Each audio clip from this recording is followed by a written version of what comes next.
ontogeny.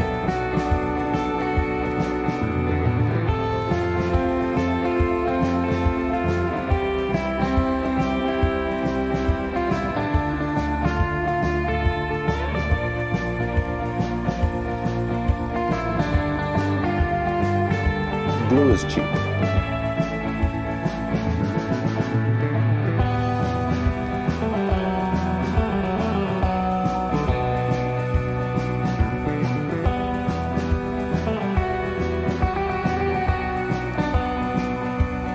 Blue is cheap.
Tradoon.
I present to you the top 10 weirdest looking dinosaurs. I want to state the obvious and tell you that I'm going to be butchering the names of these dinosaurs. In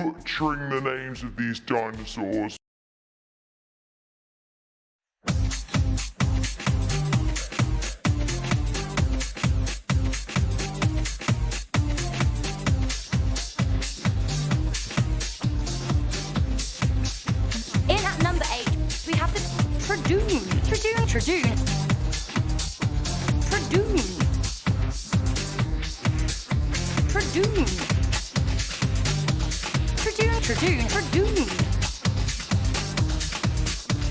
In 1856, the fossilized teeth of a small dinosaur were discovered in Montana. The species was aptly named Troodon, which means wounding teeth. Tradoon.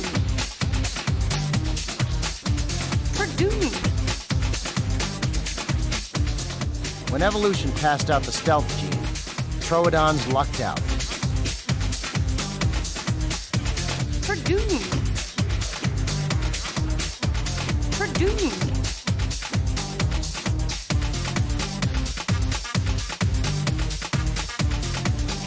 This drawer contains almost all of the North American identified specimens of Troodon.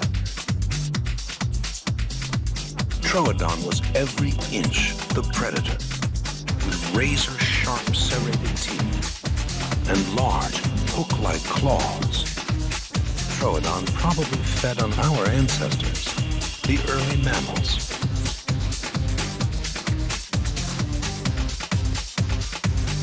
Troodon may have posed a greater threat to mammals than any other predator on Earth. Troodon was suddenly cut down in its prime.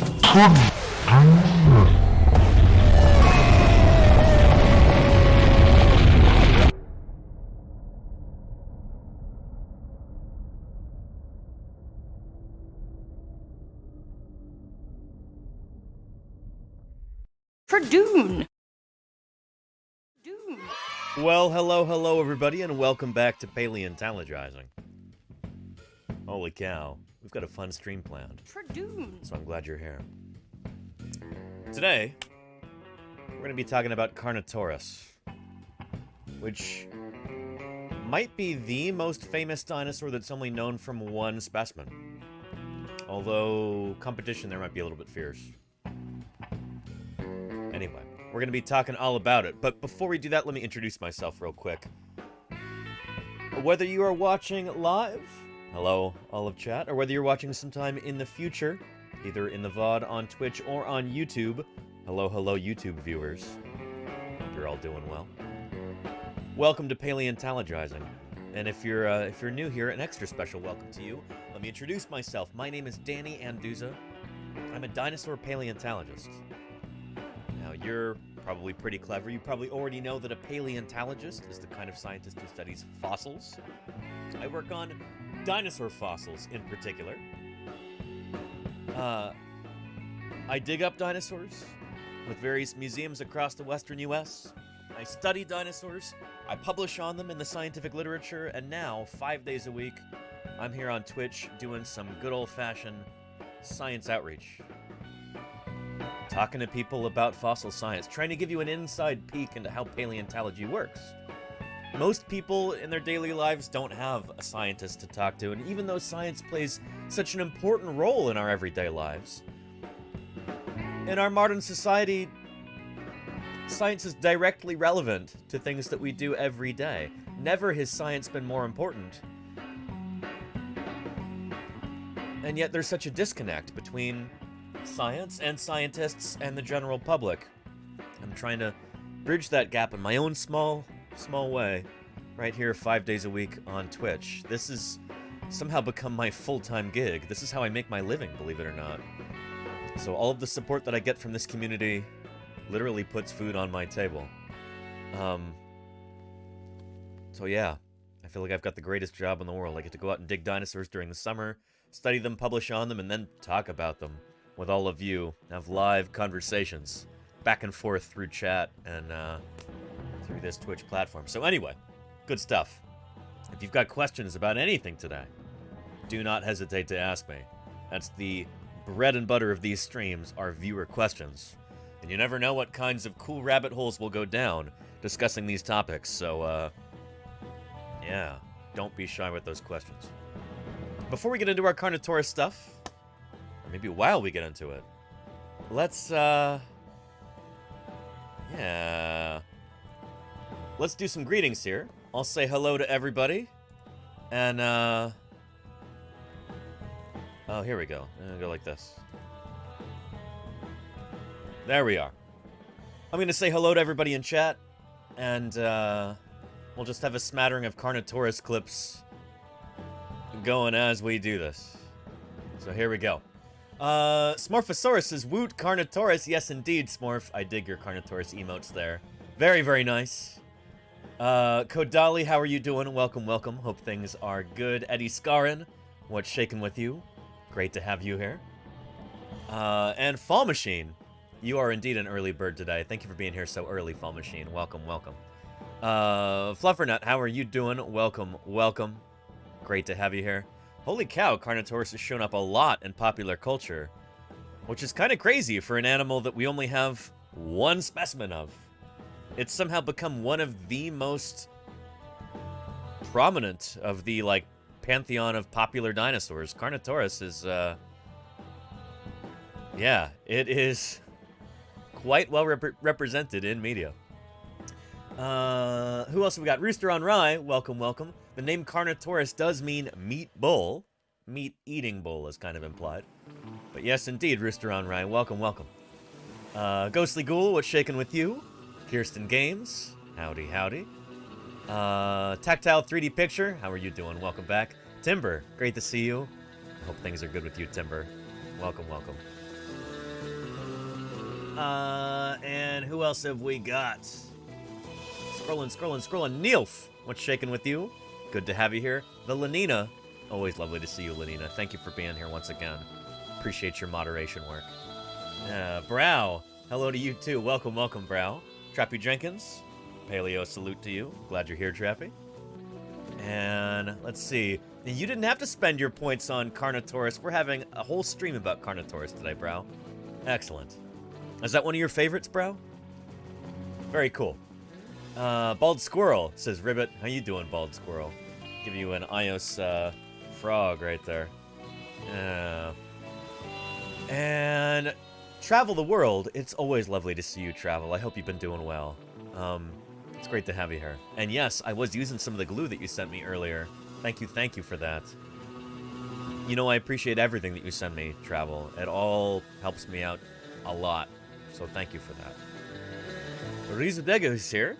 Fun day at work. A wren got in and was proving that birds are smart little guys. And that was just a thorn all day to catch. Rizadega, that is, that's pretty awesome. Wrens, very cool little dinosaurs, little theropods. Significantly smaller than this theropod, you know? But yeah. Check Morticia, how are you doing? Welcome, welcome, Check Morticia. Great to have you. Metal Meows, what's shaking with you? I'm glad you could make it today.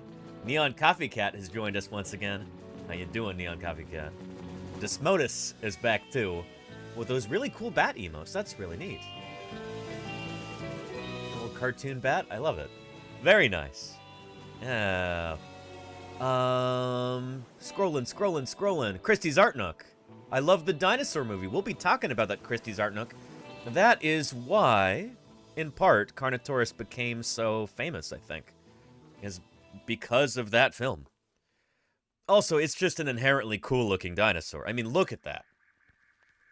But those are clips from Disney's Dinosaur. Yeah. And Galarsticat. Missed yesterday's stream. What's the verdict? Good kisser? No comment there. Galarsticat. I don't kiss and tell. You know me. But, no, Tyrannosaurus and other theropod dinosaurs, they very well may have had some kind of fleshy lips over their teeth, kind of like Komodo dragons do. Not like big, you know, kissy-wissy lips. Nothing like, you know, Mick Jagger or anything like that. This is, you know, like a Komodo dragon. But yeah. And love the horns. They're very cool, Mr. Vet. Very cool horns on Carnotaurus. We'll be talking about those. Druffzilla says, hello, good day. Happy to be here, and you learned yet another species that was previously unknown to you. Very cool, Druffzilla. Well, Carnotaurus is, it's a good one to know. And as you can see, it's shown up many, many times in popular culture. Very popular dinosaur in pop culture depictions. Yeah. And Czech Morticia adopted a cat. That is very exciting. Very cool, Czech Morticia. She's the cutest. She got used to her home. She got used to her new home really quickly, and is currently snoozing behind me on my bed. Aww. I'm sure you're gonna give that cat a wonderful life, Czech Morticia. That makes me really happy to hear. That cat won the lottery. Holy cow. But yeah. And Trappy Jenkins says, I like that Carnotaurus is a cute little baby and not a monster the media portrays them as. I mean...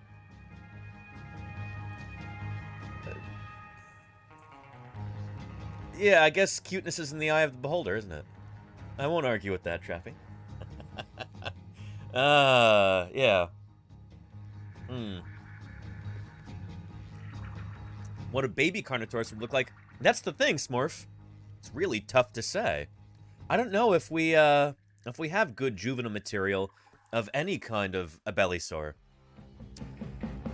Yeah. And we only have one specimen of Carnotaurus, so we don't really understand much about this animal's ontogeny.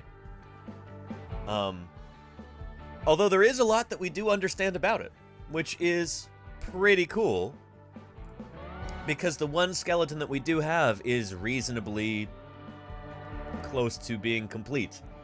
There's a lot of material that we have for Carnotaurus. So we can do things like reconstruct the skull really well. Here is a 3D printed lower jaw of Carnotaurus that I printed earlier. And the skull is currently printing right now. I'm printing it in two halves. I kind of split it and put the two sides side by side like this. They're printing. They should be done in... let me go check the timer on it. Hang on. This is it. This is the horizon, which marks the extinction of the dinosaurs. Holy So cow. below this level, and out in here, there are dinosaur fossils.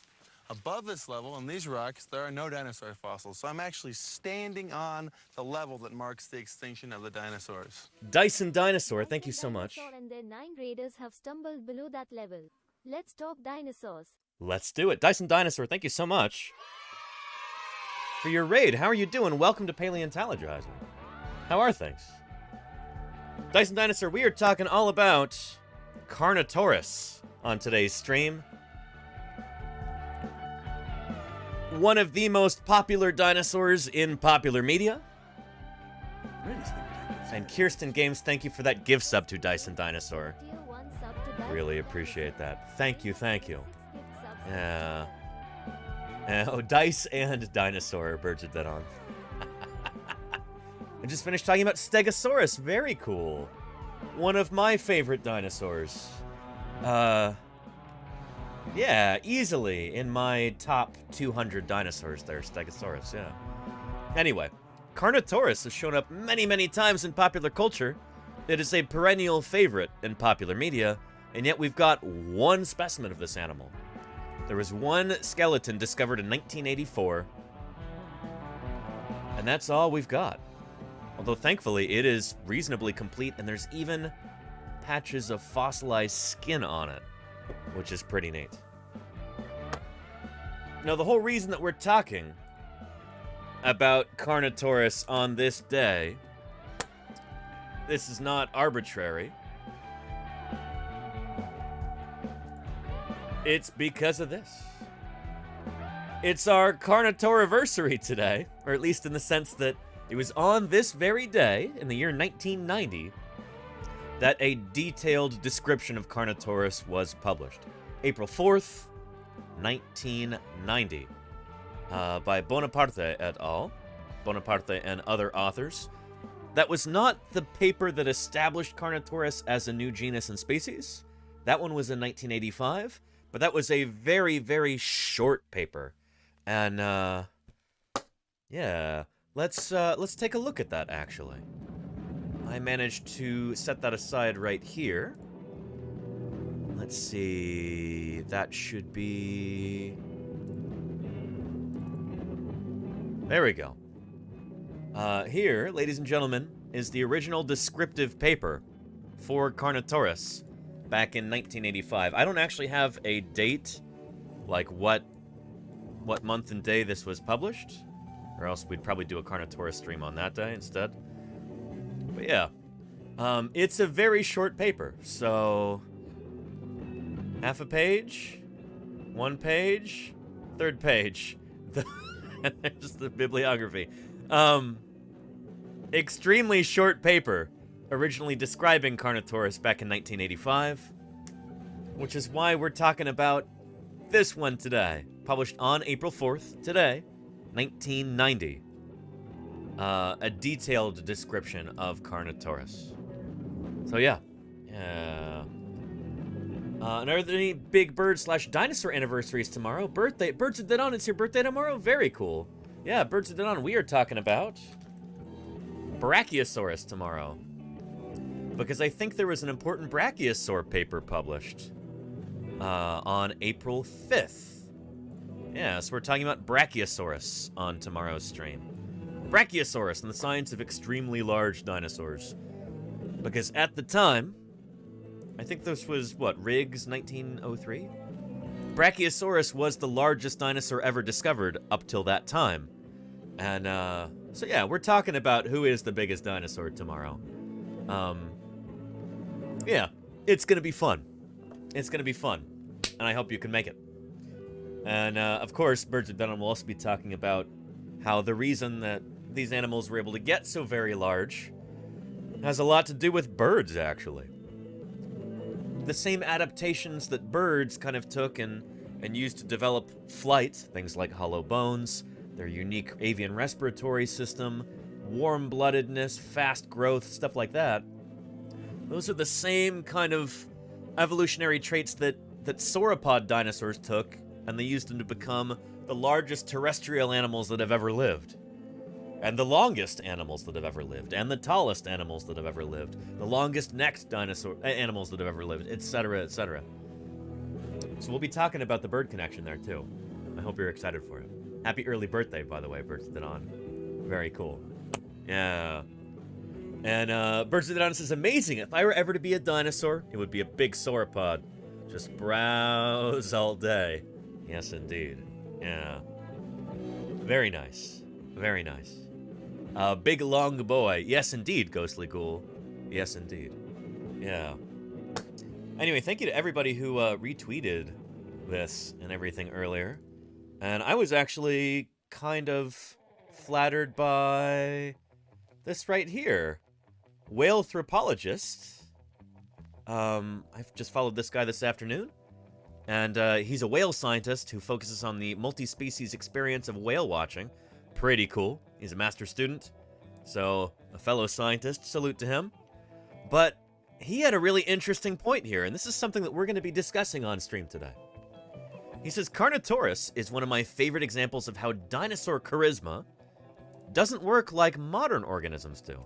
We have a single specimen of Carnotaurus, and yet it's always been a fairly famous beast.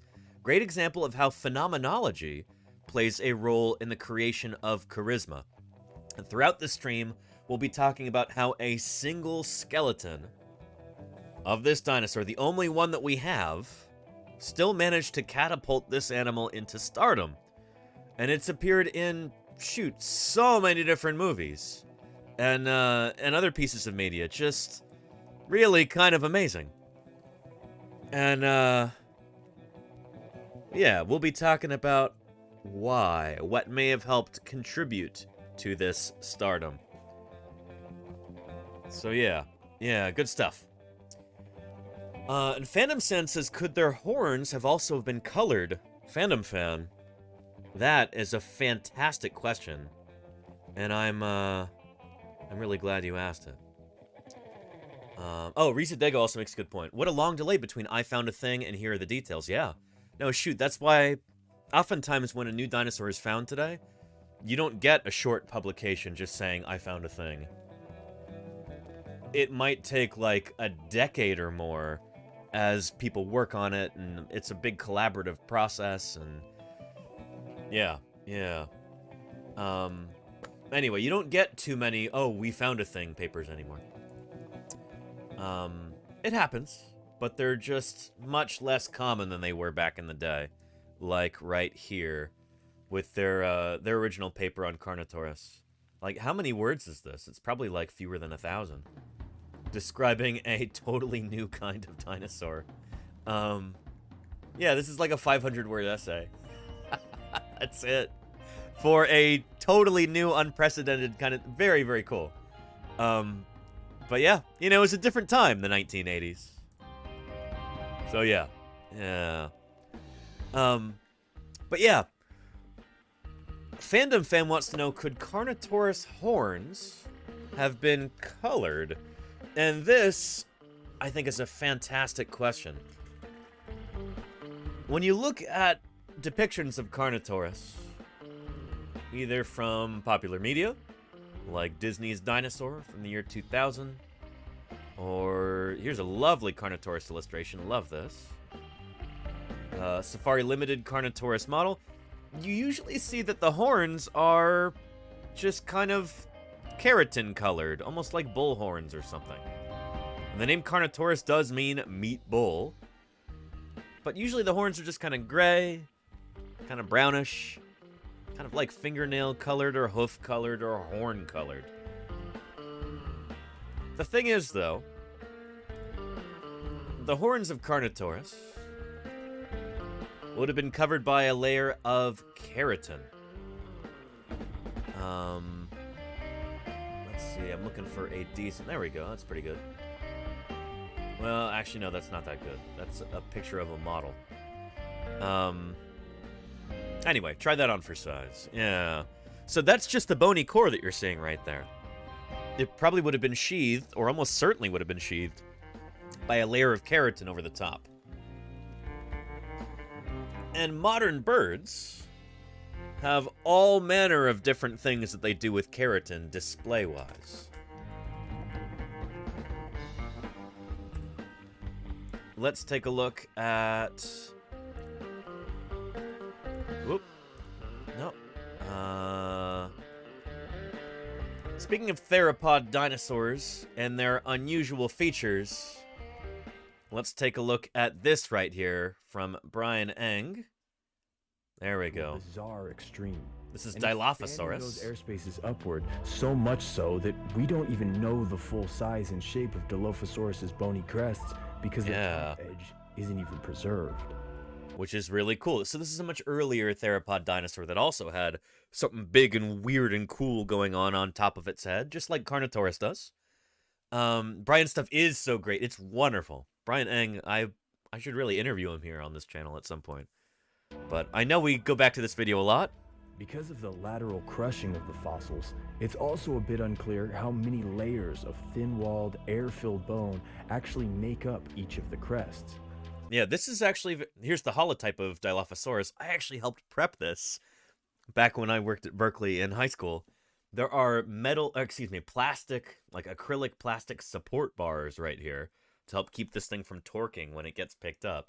That crest is incredibly thin and hollow. It's like a potato chip. Or if you're from a Commonwealth country, the UK, Australia, etc., you might call it a crisp. You know, a crisp. Well, gonna go down to the market, get a bag of crisps, you know, a potato chip. It's that thin. Like, you can see light through it. It's incredibly delicate. Carnotaurus was not like that. Much, much more robust, as you'll see when we get done 3D printing the skull. Oh, man, I can't wait to show you. But, yeah, anyway, even though it's much thicker, the keratin thing still applies, so and the largest let's skip to that. Friends of species of Here we go. Another reason. Believe it or not, it's not just extinct dinosaurs that have thin, air-filled, bony crests. There are actually dozens of species of dinosaurs with similar crests that are still alive today. Like cassowaries. Let's get some cassowary emotes in the chat. Many modern birds also have air-filled, bony crests connected to their sinuses. And all of them sheathe their crests in keratin. Keratin! Hard, horny material Ding, ding, that ding. makes up birds' beaks. Yep. And so in some birds, like... Folks, that's how dinosaurs are. Unpredictable. Thanks to @_truck_horn for my sub gift. Dr. Javasaurus, hey, thank you for the 25 months of support. And thank you to Truckhorn for that gift sub there, too. Holy cow. Dr. Javasaurus, wonderful to have you here. I hope you're doing well. It's good to see you. Yeah. We're talking about Carnotaurus today, who would have had... You know Carnotaurus. Carnotaurus, here's the original descriptive paper from 1985. There is the skull right there with those horns. What a beastly looking head. It's like a bulldog crossed with an anglerfish. Just... Ugh. I don't know. Wow. The meat-eating bull. Yes, indeed. Fandom fan. Yes, indeed. As the stream title says. But yeah, they had these cool horns like this, which I will show you once this is done 3D printing, of course. I got the lower jaw right here, and then I've got two halves of the skull printing right now, in order to make it easier to clear the supports off it live on stream. This is, I don't know what scale, it's much smaller than life size. But, yeah, anyway, those cool horns like that would have been covered in a material that we call keratin. Take a look. And all of them sheathe their crests in keratin. Yep, just like modern birds. Material that makes up birds' beaks. Yeah. Keratin is a remarkably durable material, so much so that large cassowaries can safely run through dense jungles at full speed. Some large hornbill species actually fight with their hollow crests. Very cool. Some parts of these hornbill crests barely have any bone supporting them at all. The keratinous covering also significantly enlarges the size of the crest in life. It is still present in some fossils, yeah. Keratin expands Pretty the neat. size of the crest up to 1.5 times the size of the underlying bony crest. And did you catch that right there? That's a really, really important line. Let's go back. Size of the crest in life. In some birds, the keratin expands the size of the crest up to 1.5 times the size of the underlying bony crest. Interesting. So imagine that for Carnotaurus right here. Those horns right there might have actually been much, much longer in life if, you know, well, if the keratinous sheath were longer, which it almost certainly would have been, which is pretty interesting, right? Yeah, and whale baleen also made out of keratin. That makes a lot of sense. Yeah, Nilf. Yeah. Where the big flamboyant crest paleo art for Carnos birds have done on? There are some. I can show you. Yeah. Carnotaurus long horns. There's a Mark Whitten illustration. There's another one here. Another one here. It looks like one of the devil dog things from Ghostbusters, doesn't it? Yeah. Another one there. We don't know how long the horns would have been. Oh, I love this one. This is lovely. Grizzly, but lovely. This is by the very talented R.J. Palmer. Very, very cool. Yeah. Very Texan, yeah. Like a longhorn steer. That's pretty wild. And I love it. This is so good. Ugh. It's the stuff of nightmares right there. RJ was clearly, like, just swinging for the fences with this one. Let's just, knock it out of the park. Let's go for broke with this one. But we can't completely rule this out, you know? So yeah. Pretty grisly. And pretty formidable. There is a chance that this animal actually looked like that. I mean, yeah. And here's one that we'll be talking about in a little bit. This particular sculpture here may be one of the main reasons why Carnotaurus became so famous. It involves geography and kind of paths of least resistance, but we'll talk about that in a little bit. Yeah. So yeah. And can you imagine accidentally getting your horn stuck in a tree trunk, says Morphosaurus? Yeah, don't go doing that. Yeah. And Mayor Space says it looks like something. Let me pull that back up. Looks like something we need a giant robot to defend ourselves from after it emerges from the sea to destroy us all. No, just call up Godzilla, Mayor Space. He'll get the job done. And he might cause massive infrastructural damage as a matter of course in the process of doing so, but you know, there's a price to pay when mankind has too much hubris, you know?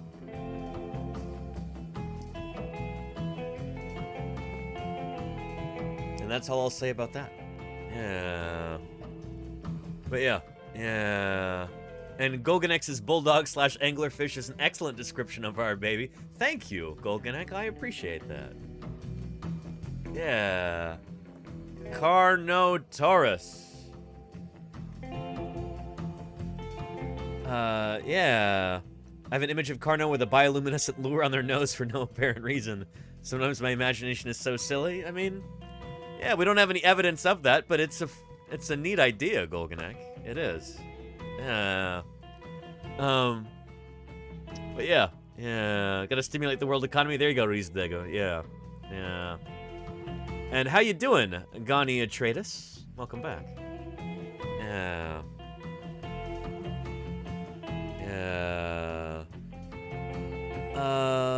But yeah.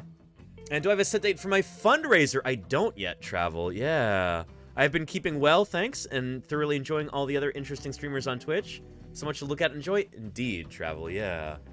Travel, first of all, before I set up a fundraiser for the generator for fieldwork this summer, I have to test out the satellite equipment and make sure it actually works first to make sure that I need a generator. Because if it doesn't work, if Starlink gave me a piece of junk that doesn't work, then there's no need for a generator. So we'll have to see about that. I have very little confidence, honestly, in Starlink at this point, so I was gonna test it last week, but it was so rainy here that I didn't want to put that equipment outside in the rain. But yeah, maybe first thing tomorrow, I'll see if I can get it set up, and then we can come up with a date for our generator fundraiser. Thank you for the prompt there, Travel. I appreciate it. Yeah. But anyway, yeah, get testing. Yes, indeed, Kodali, I will. And 6 Foot Turkey says Carnotaurus was in reality a massive anglerfish. That's why the legs weren't preserved. I mean, the legs, we've got parts of the legs. Here. Carnotaurus longhorns? No, Carnotaurus skeletal. There we go. This is how much we have of this animal. So we're missing the distal end of the tail. Actually, most of the tail. We only have the proximal most bit of the tail. And then we're missing the distal parts of the legs. We've got the knee, and then the rest of this stuff, I would actually not be surprised if the whole animal were actually preserved in the first place. You know, if it were preserved there in the ground, and then later, all this stuff, the tail and the legs were sticking out and they got eroded away. You know, when we're talking about fossilization, there's such a slim chance that you'll ever find... This is why we basically have no complete skeletons of large dinosaurs. The way that we find large dinosaurs is by stumbling across them, eroding out of a hillside, or the side of a gully, or something like that. Like we were talking about yesterday with the Tufts Love T-Rex. Yeah. There we go. This video right here. These are some of the site photos from when they first found it. And this is how you end up finding a dinosaur in the first place. This is how it works. Is that you stumble across and recognize a bunch of bone shards like this. Usually, there have been bones that have been lying there on the surface for a few years, and they've been eroded out by wind and rain, and they just kind of break out and explode. And so these are a bunch of little shards of Tyrannosaurus bone along here. And this is what first alerted the crew to the presence of a Tyrannosaurus skeleton here. It's very, very rare that you ever find a complete large dinosaur like this, because this is how you find it in the first place, is you find little shards of bone on the surface. We don't have any kind of ground penetrating radar. There's no, like, technology way to discover a new dinosaur like this. The way that we find dinosaurs is by using the old Mark I eyeball. Walk along and you look for chunks of bone eroding out on the surface. And so, just a wild guess here, that's probably how they originally found Carnotaurus, is they probably found fragments of leg bones and stuff like that that were eroding out, or maybe tail bones, or maybe both. And then they dug into the hill, and all of this was still in there, which is why we have that like that. Does that make sense? You know, it's very, very rare for a fossil to be preserved in the first place. And you know the video I'm gonna... Oh! You know the video I'm about to pull up right now. It's very short and sweet, and the first line is a real killer. A step-by-step guide on becoming a fossil. Here we go. Here's a step-by-step guide to becoming a fossil. Step 1, die.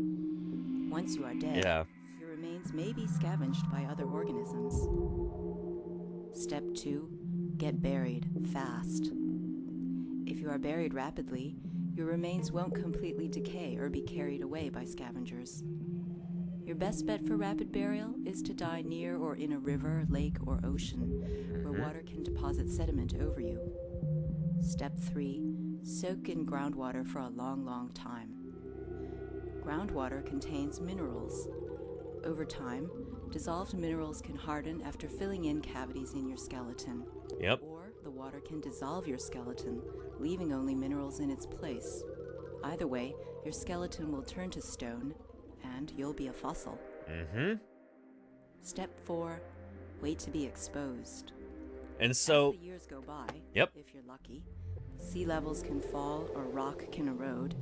And in this case, this trilobite is like pristine when it gets found. But if it's sitting there on the surface for a long time, those same processes of erosion that can uncover it also eat away at it too. And that's probably what happened with our Carnotaurus here, as the tail and the hind limbs were already, basically just destroyed by erosion. So erosion is, at the same time, both the greatest ally, the best friend of the paleontologist, but also her worst enemy, too. Erosion, we've got a real love-hate relationship with erosion as paleontologists, you know? Erosion giveth, and erosion taketh away. And expose you. Then, if your luck holds out, you might get spotted by a fossil hunter, and wind up in a museum collection where scientists can study you to learn about evolution.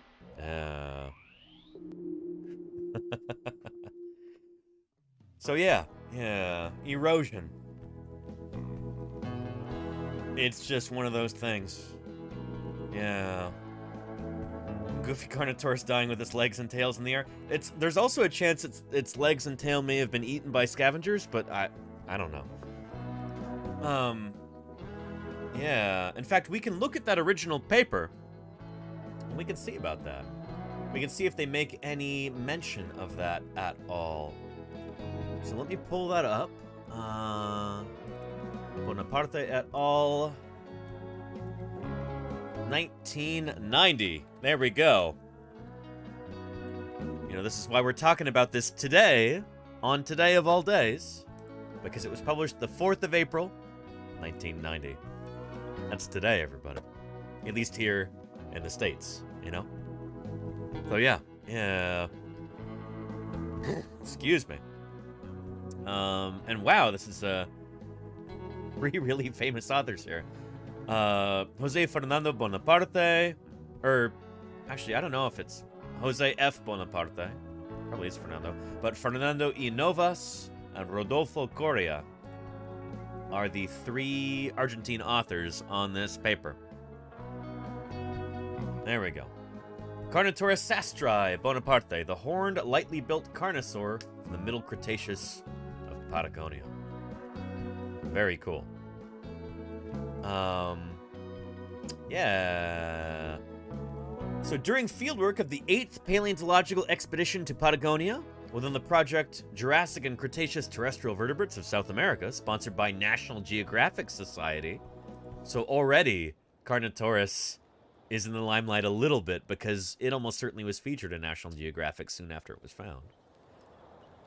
I'm guessing.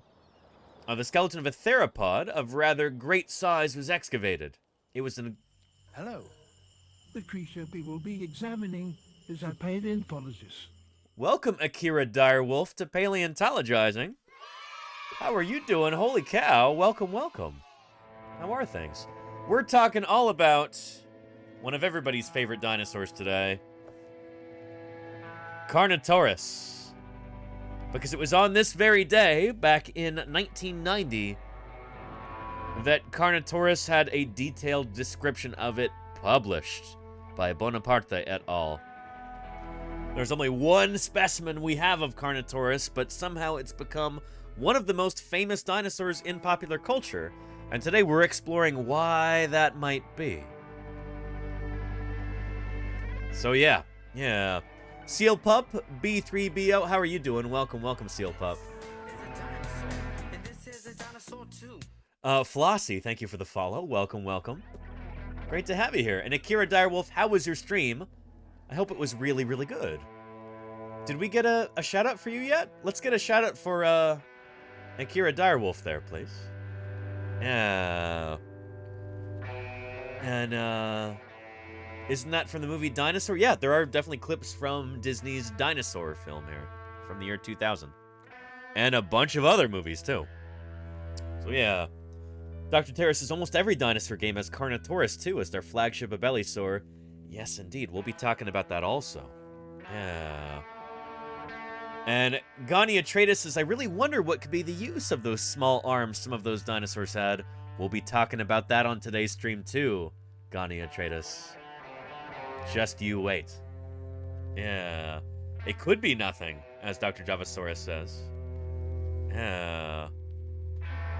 But yeah. Anyway. Do we want to do a quick welcome video for any new folks who came in with Akira Direwolf? Give me a 1 in chat if you'd like to see a quick welcome video, kind of introducing you to the channel. Otherwise, we'll just continue. You know? Trencase says 1. Trithier, Goniatratus, Papa Meow Meow. Patrick Pirate, how are you doing, Patch? Welcome, welcome. It's great to see you. Alright, lovely. Well, without further ado, let's go ahead and call forth our friend, previously recorded Danny. Because legend has it that when the music stops, there are a bunch of number 1s in chat that previously recorded Danny will materialize. Holy cow, there he is, right there. He's right there, chat. Play it cool, okay? All right. previously recorded, Danny. It's your time to shine. Go for it. Well, thanks, present-day Danny. Well, if you're new here, then welcome to Paleontologizing. You might be wondering to yourself, where's the video games? Well, my name's Danny Anduza, and I'm a paleontologist. I don't really do too much in the way of video games, I guess. I work on dinosaurs.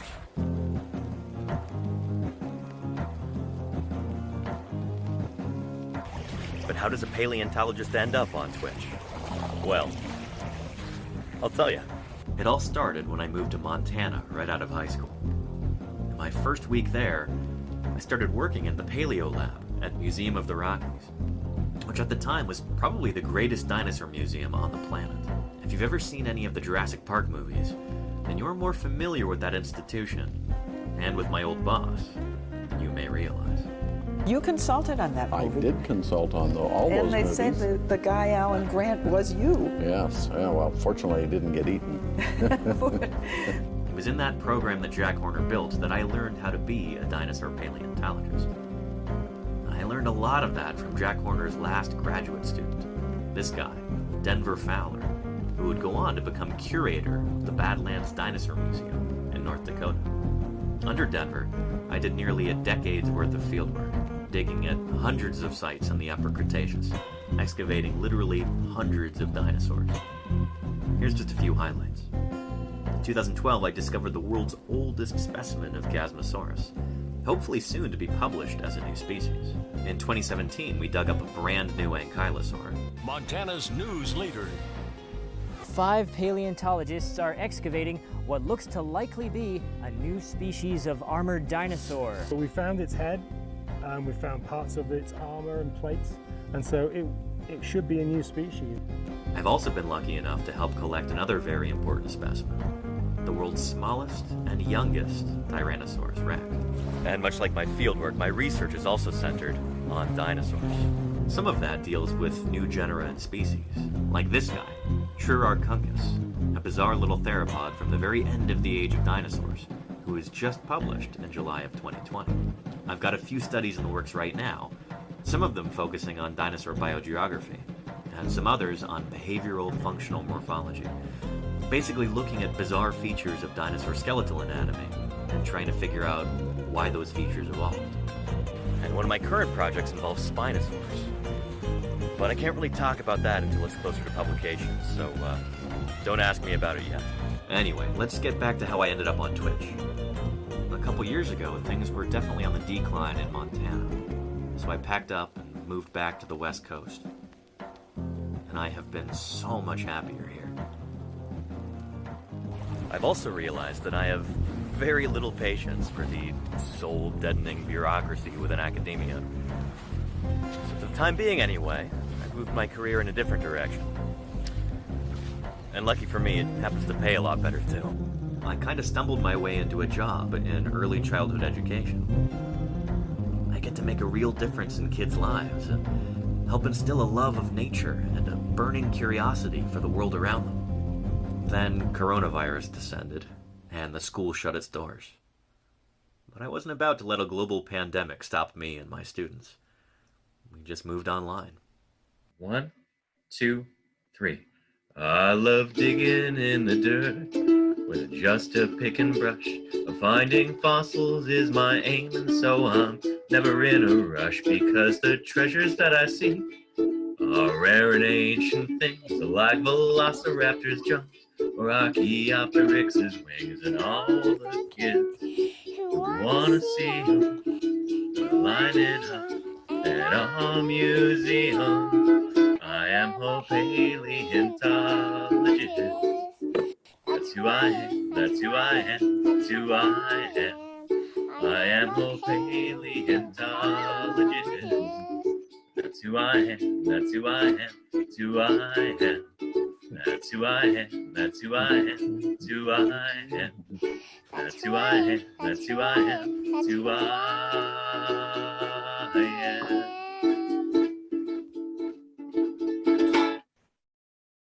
Having made the jump to teaching remotely, it was only a short leap from there to Twitch. I started streaming in May of 2020, and it's been tremendously rewarding. Now, it's my belief that any good scientist should also be a public servant. In my opinion, talking to everyday people about your science is one of the most important things a researcher can do. Twitch is kind of an ideal medium for that. This is my passion, and now I get to share it with you. And what could be cooler than that? It's my intention to continue this mission of education by answering your questions, providing good science content, and working to grow this channel. And if you can help out by continuing to watch, or if you can afford it by subscribing, I would be deeply grateful. So, for my regular viewers, thank you for sitting through that again. And for everybody who's new, welcome. We've got a fantastic little community going here, and we'd be really happy if you'd join us. Anyway, let's go ahead and wrap this up and get back into it. So, present day Danny, back to you. Well, thank you very much, previously recorded Danny. And of course, thank you also to our friend Akira Direwolf for the raid. Appreciate that very much. Hope you had a wonderful, wonderful stream. It's great to have you here. Golganek asked a wonderful question there. Whether the Carnotaurus skull that we have, the one skull that we have for this animal, we only have one specimen in the whole world of Carnotaurus. Thankfully includes a really good skull. Does that have any indicators? We're here today because, by the luck of the draw, dinosaurs who had been dominant over mammals in ordinary times got felled in a mass extinction. It's true.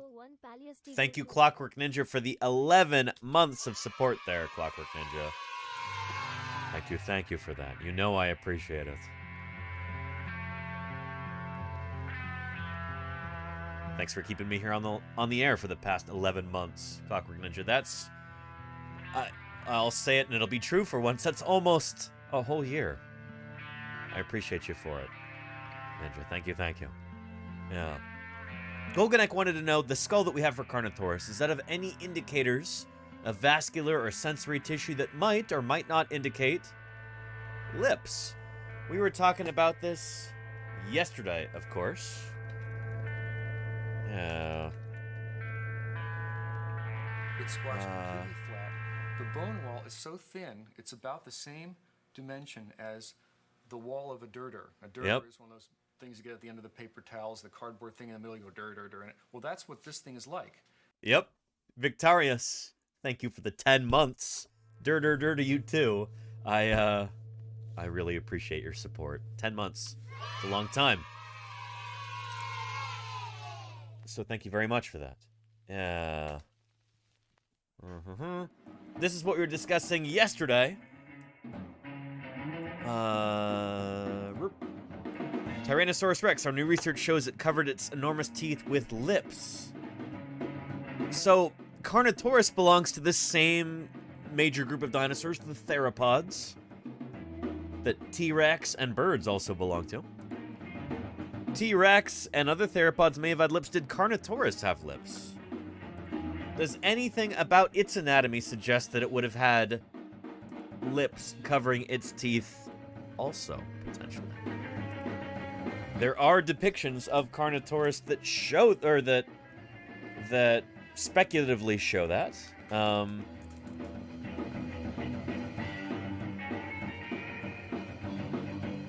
know I spelled that wrong, but there it is. Yeah. There we go. No exposed teeth on the prehistoric planet Carnotaurus. I'm not sure if there are any theropods in prehistoric planet that have exposed teeth when their mouths are closed. So they may have been kind of ahead of the game there. But yeah. It's, we do have, apparently, some preserved skin from the head of Carnotaurus. Whether that goes up to the lip or not, I'm not entirely sure. But just a year or two ago,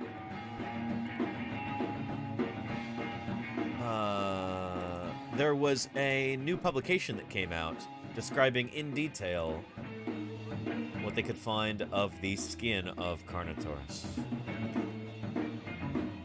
Yeah.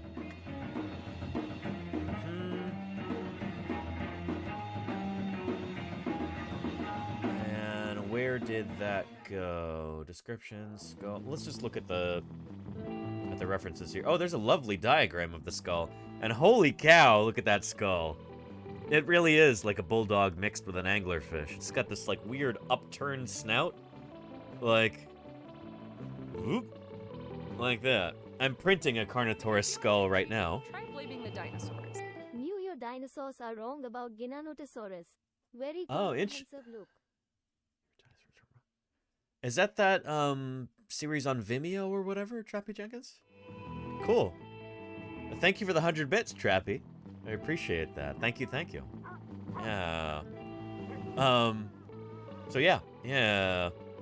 Oh, wait, what was I saying? Yeah, I'm printing a Carnotaurus skull right now. I already printed the lower jaw, so I'm printing a skull to go with it. Just a little model.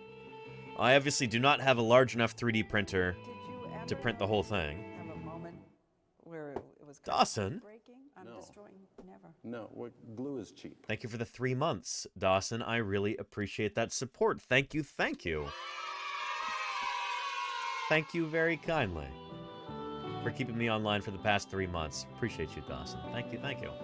Holy cow. Yeah. But yeah. And it's a YouTube channel hosted by a paleo doctor. Really, Trappy? I didn't know that guy was actually in paleo. Cool. Yeah. Neat. Very cool. Man, I remember when that was just like... when he was just like a kid doing that. Yeah. And Golganek. Did not know we had any soft tissue fossils on Carno. Oh, we do. Yes, indeed, Golganek. Thank you for those 200 bits. Thank you, thank you. And look, we've got a hype train going here. Shoot. If we manage to get to a level 5 hype train, I will play some ukulele songs as a thank you, live on stream. Some songs about dinosaurs, some songs about science. So yeah. Anyway, let's see if we can find that reference when we go down to the citations. I think it was it 2021 or 2022? Bite Force. Must have been 2021. And thank you, Rizadego. Really appreciate that. Thank you, Rizadego. Wonderful. Thank you for your generosity. And, look, we're now at 5 out of 50. We're 10% of the way there to our sub goal for the day. Excellent. Yeah. And Alex Vixen? And Kylosaur with its face skin preserved? You mean the, was it Tarchia, Alex Vixen? Because if it was, we'll be talking about that on Thursday, I think. Yeah. A potential fatal injury in a Tarchia skull from Mongolia? Somebody wants ukulele. Check that out, Murph. Thank you very much, Murph. Holy cow. There's a good reason. Wants ukulele with those 5 gift subs. There's a good reason you've got that VIP badge, Murph. Thank you. Holy moly. And Golganek, thank you for gifting Zelok. 275 gift subs in the channel. I really appreciate that. I really, really do. Holy cow. Murph. Big paleo salute to you. Thank you for your support. That's 5 gift subs. There are now 5 viewers who don't have to worry about ads for the next 30 days, thanks to you, Murph. Thank you. And Golganek, thank you for gifting Zalok. That's a worthy recipient there. Very nice. Yeah. Good stuff. And thank you, Golganek, for gifting Trend K. Beautiful. Trend K doesn't have to worry about ads now. Yeah. And, yeah, shoot, this came out in, like, 2017, Alex Vixen. Yeah, this is Borealipelta. Yeah, we've talked about this critter a number of times. Gorgeous specimen. Holy cow, is it beautiful. Try blaming the dinosaurs. And Lucian, thank you for those 100 bits. Not Alucian, but just Aleutian. I guess the opposite of Aleutian, huh? Like the Aleutian Islands? Thank you for those 100 bits. Really appreciate it. Thank you, Lucian. Appreciate you. Yeah. Yeah, now you can go back to worrying about Carnotaurus. There you go, Salok. Carnotaurus? Oh, no.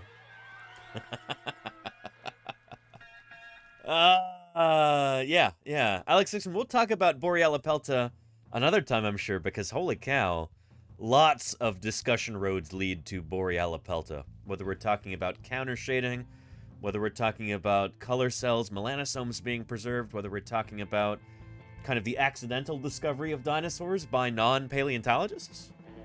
This was discovered in some sort of a industrial quarry or mine in Canada.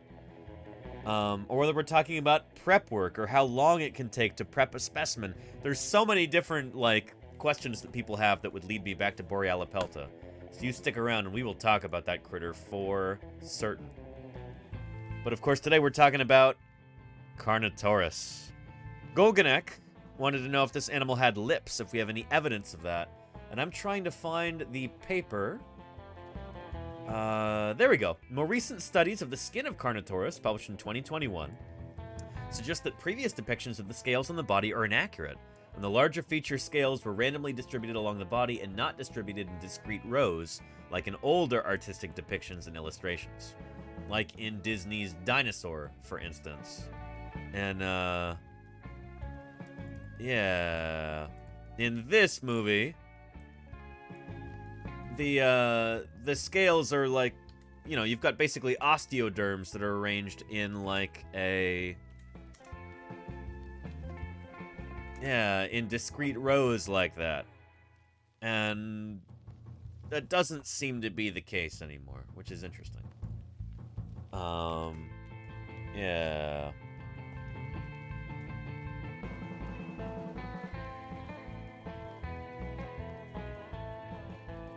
Carnotaurus, there we go. Yeah, trying to find a... Yeah, here's Disney's Carnotaurus versus a more paleontologically authentic Carnotaurus. Although, and this one even has the rows of osteoderms like that. Holy moly, anonymous gifter. Excellent.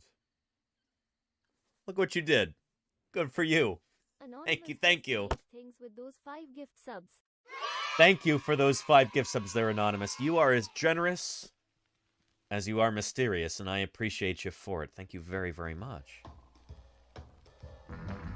Thank you kindly. Holy cow. Yeah, and we're on our way to a level 4. We might even get ukulele if we get to a level 5. Holy cow. Yeah. Good stuff. Anyway, yeah, Disney's Carnotaurus right here. They do portray it being very large, like Tyrannosaurus large or even larger. And we don't yet have evidence that that's the case, but we can't rule it out. Because contrary to what you'll read, we don't actually know that the one specimen of Carnotaurus that we have was mature. They claim that it's mature based on fused sutures in the skull. But we've known for a long time that skull suturing, fusion of skull bones, is not a reliable indicator of maturity in dinosaurs. It's just not. And so there is a chance they could have gotten bigger. I'm not saying that they did, but we only have one specimen of this animal so far, you know? So saying, oh yeah, the one specimen that we have, that's definitely as big as these animals could get. That's not a reasonable thing to say. Yeah. People forget that about dinosaurs, is that sometimes we have such a paucity of data. We've got one specimen. It's a beautiful specimen, but one specimen of Carnotaurus. Like Balint was saying yesterday in his stream, he's like, I don't understand how you can do science with such paltry data. You know? You've got a sample size of 1 for an entire genus of animal. You know? So yeah. Yeah. Thank you, Gojira. It is a good word, isn't it? Yeah. Anyway.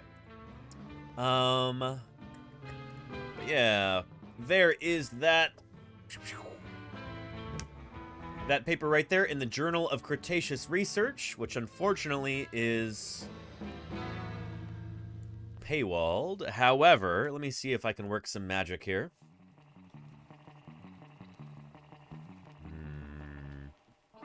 Is there a chance I can... Oh boy, yeah. And Norby, thank you for that community gift sub there. Appreciate that, Norby. Thank you very much. Good stuff. Good stuff. Yes, indeed. And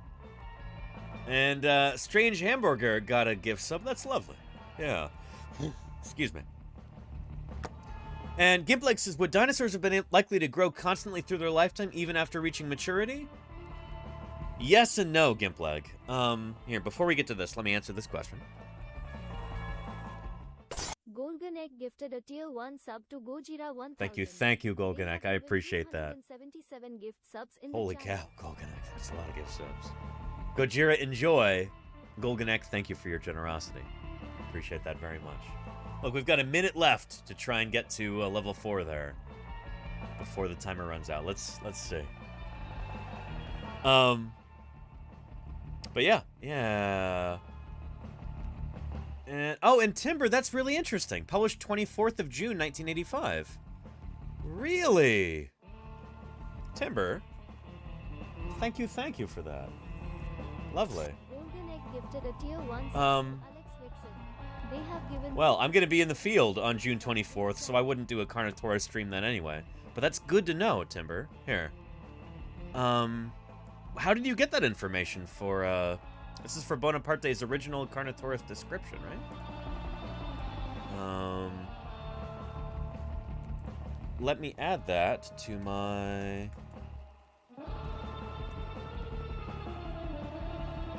Let's see...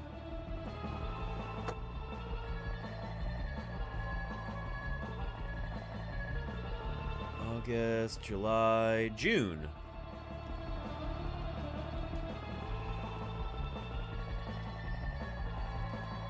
Interesting. Cool. Found an original with that. Thank you, Timber. I appreciate that. Thank you. Good stuff. And there it is right there. I was looking through my, let's see here. Is this the same one? Whoa. Earthquake?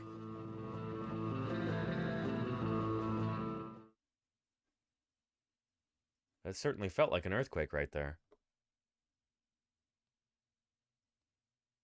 Ooh. Well, you know what I do in a situation like this is that an earthquake? I just felt an earthquake on Saturday morning. Latest earthquakes map. There we go. And it won't update for a few minutes here. But, yeah. Let's see. 1523. Oh, that was it. That was it right there. 4.6. Yeah, shoot. Okay, that would make sense why it wasn't delayed, is because this is a good distance for me. Earthquakes take a while to actually transmit through the ground. They move at about the speed of sound, I think. And so this is a good distance south from where I am. Because I am... Here we go. I'm up here in the East San Francisco Bay Area, and this is down in Tres Pinos, California. A 4.6. Interesting. Okay. Wow. Pretty cool. Pretty cool. Yeah. Latest earthquakes. There it is right there. Yeah. Wow. It's a good distance from where I am. Let's check on our 3D printer and make sure things are okay. Yeah, looks fine. Let me go look at it in person. Yeah.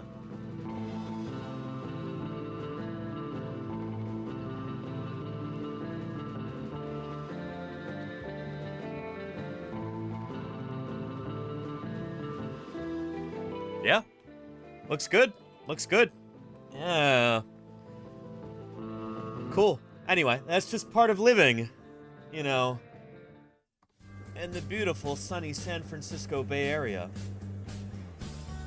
Because we get earthquakes here, you know? We don't have to worry about hurricanes. We don't have to worry about tornadoes. We don't have to worry about snowstorms. But we do get earthquakes, you know? Geology in motion is one of those things that we experience here. And, yeah, I don't know. As somebody who's interested in earth science, who does work in the earth sciences, it's, I don't know. It's cool. It's a constant reminder of why earth science is important, you know? Yeah. So, yeah. Yeah. But yeah. Yeah. Anyway, good stuff. Put some flowers in your hair. There you go, Red Bulwark. Yes, indeed. Yeah. So yeah, just kind of a minor earthquake there. But,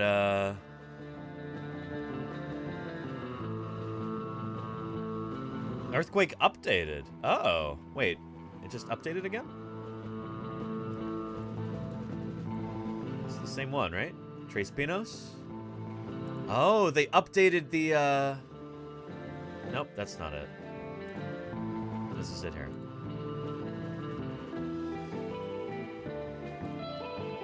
Did they update the magnitude?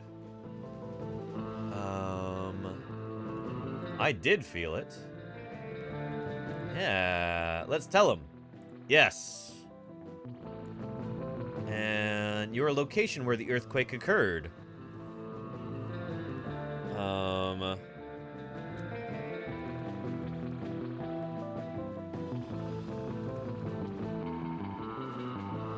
No.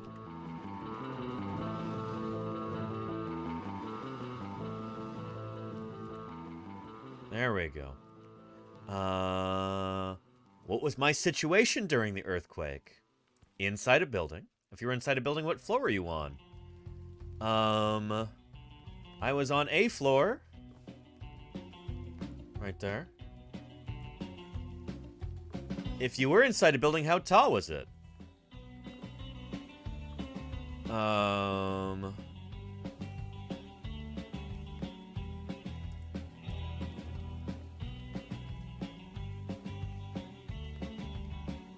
There we go. Not trying to dox myself here live on stream. Was I asleep? No, not asleep. Did others nearby feel it?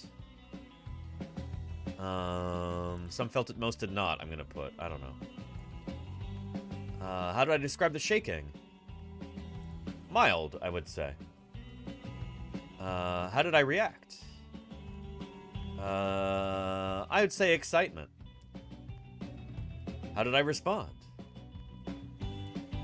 Took no action. Difficult to stand and or walk? No. No. Creaking or other noises? No. Did objects rattle, fall over? No. No. Furniture become displaced? No. No. No. No damage, I assume. Yeah. Submit. There we go. Very cool. And what is that? Somebody just texted me? Maybe somebody's asking if I felt it. No. It's Snail Chaser texting me about something unrelated. Yeah.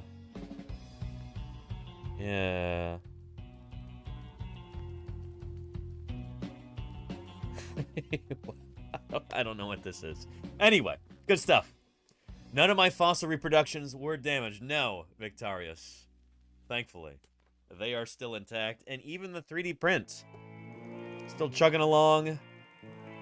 Going quite well. Printing out a full-size Carnotaurus... full-size. Printing out a Carnotaurus skull. Significantly ensmallened. Yeah. So yeah. Yeah. And, come on into a stream and see my home state trying to vibrate out to sea. Hey, the Jennifer, how are you doing? Welcome back. Welcome to Paleontologizing, rather. How you doing, Jennifer? Good to have you here. Yeah. Yeah. Tremors are tremors, whether they come from inside the body or inside the earth, or whether they, star Kevin Bacon. Charlie's Dragon? Yeah. Didn't imbalance the plate? Shoot, I hope not, Chris TS. No, my tectonic plate is still where it should be right now. Only slightly shifted. Chris TS. Yeah. Came in because my 9-year-old loves dinosaurs? Well, the Jennifer. Holy cow. Let me introduce myself real quick. My name is Danny Anduza. I'm a dinosaur paleontologist. So I study dinosaurs, I dig them up, I publish on them in the scientific literature, and nowadays I do this 5 days a week. This is actually how I make my living. This is how I fund my fieldwork and research and everything, is streaming about paleontology here on Twitch. So, what's your 9-year-old's favorite dinosaur? I can maybe give you an interesting fact that you can impress your kiddo with. Let me know.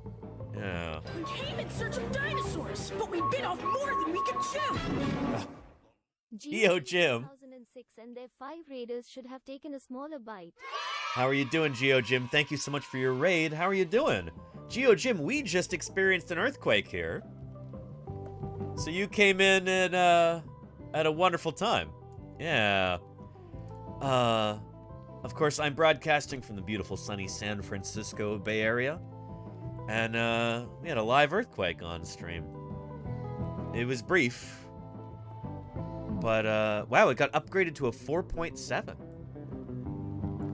Didn't it start off as a 3? Anyway, cool. Very cool. Geo Jim, it's great to have you here. I hope you had a wonderful stream. Thank you for raiding. If you would like to see somebody do some geology live on stream, go follow GeoJim2006. So yeah. Yeah. And no earthquakes here on the East Coast today? You gotta get yourself to one of those, you know, plate margins. Yeah. Of course, that's what we have here in the beautiful sunny San Francisco Bay Area. In fact, I think the San Andreas plate actually, the San Andreas fault, doesn't it go directly underneath the Marin Peninsula there? Maybe not. It might actually be west of there, which would be in that direction. Down there. I think actually that's how it goes. Here, let's take a look. Let's figure that out.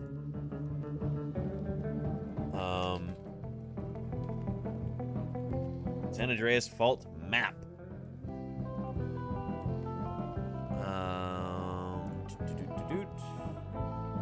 Yeah, okay, it goes just west of the peninsula there. Bay Area. There we go. So yeah, green is the San Andreas Fault. And it goes just along there. So it's just, just west, of the Marin Peninsula. Here's San Francisco. Here's where I live, over here in the East Bay. And the Golden Gate Bridge is right there. That's the Golden Gate Bridge right there. And this is the San Andreas Fault. Let me Let me annotate it. Now that I got the stylus and the draw pad working again. There we go.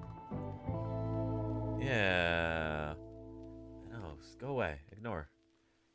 Let's do it in black. This is the San Andreas Fault right here. Here is San Francisco. And then there's the Golden Gate Bridge right there. So the fault runs to the west of the Golden Gate Bridge. And actually to the west of San Francisco, too. Yeah. So, yeah, the fault, San Andreas Fault, is over there. It's past these coastal hills right there. Those coastal mountains. The Marin Headlands is what we call them. But yeah, it's out to sea over there a little bit. San Andreas Fault actually runs under the ocean over there. So yeah. Anyway. But yeah. Anyway, cool stuff.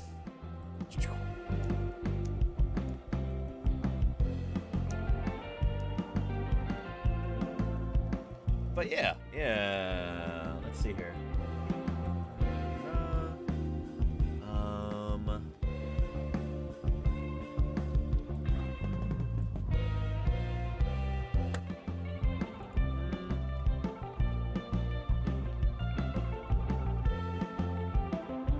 Give me a second here.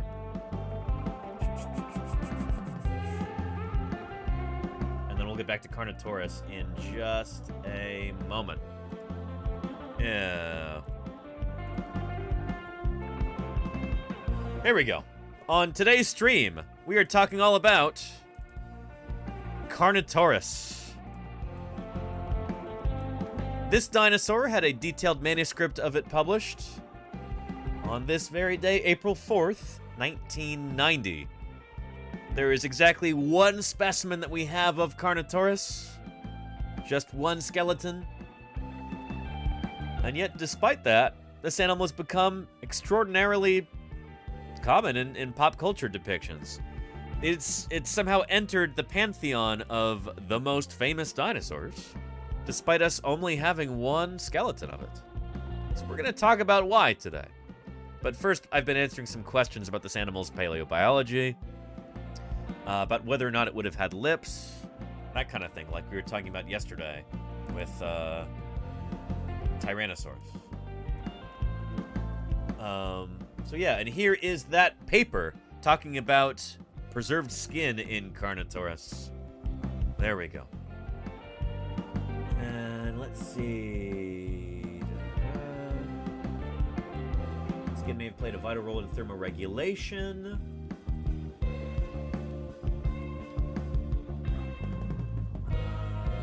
If you're feeling cheated, try blaming the dinosaurs. Thank you, Kirsten Games. Catch me up on what we're talking about.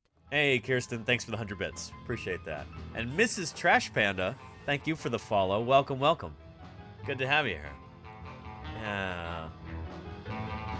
Let's see. Skin is preserved in the shoulder, thoracic, so thoracic is the ribcage, tail, and possibly neck regions, and consists of medium to large conical feature scales surrounded by a network of low and small non-imbricating basement scales. So, no preserved skin on the face, unfortunately. Yeah. And it's a T-Rex with horns, says the Jennifer. Not quite. So this is from a different group of theropod dinosaurs. Carnotaurus belongs to this group that we call abelisaurs. This is a diagram that shows how much of the skeleton we have, and it's actually a lot. We've got more bones of Carnotaurus than most other dinosaurs, to be honest, even though we have only one skeleton. We're only missing the lower legs and the feet and the tail. So yeah, and they've got super small little nubby arms, Rex Cool Guy. Yes, indeed. We'll be talking about those too in a little bit. But yeah, so while T-Rex is a tyrannosaur, This is what we call an Abelisaur. So this is from a different family of meat-eating dinosaurs. Abelisaurs are really cool. They're primarily Gondwanan. And I'll show you what I mean by that. But first, let's see if I can find like a family portrait of Abelisaurs. There we go. That's pretty good. Kirsten Games gifted a tier 1 And sub thank you, Kirsten Games. I appreciate you. sub. Gifton Rex, cool guy there. Very nice. Very nice indeed. So yeah, this is a kind of a family portrait of this family of dinosaurs. Carnotaurus is right there. And they made its arms too big. Shoot. It actually had smaller arms than this. Abelisaurs typically have kind of shortened snouts. They've almost got kind of a bulldog face going on. They've got very long legs and extremely short arms. Dinosaurs like Carnotaurus, you would have barely been able to see their arms in life. Super, super short. And their faces are often... well, their skulls are very tall, kind of shortened. And they often have all kinds of bumps and knobs and gnarly stuff all over their faces. Let's see, Majungasaurus would be a good example. Majungasaurus from Madagascar is a relative of Carnotaurus. It's got a very different looking skull than T-Rex. And also, who else? Let's try Cryptops. Yeah. So once again, very tall skull. Almost kind of a bulldog thing it's got going on. Yeah. Cryptops. Cool critter. So these guys are Abelisaurs. Let's look up Abelisauridae. There we go.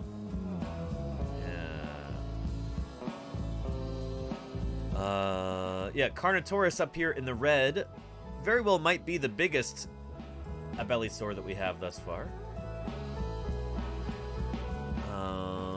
And here we go. Yeah.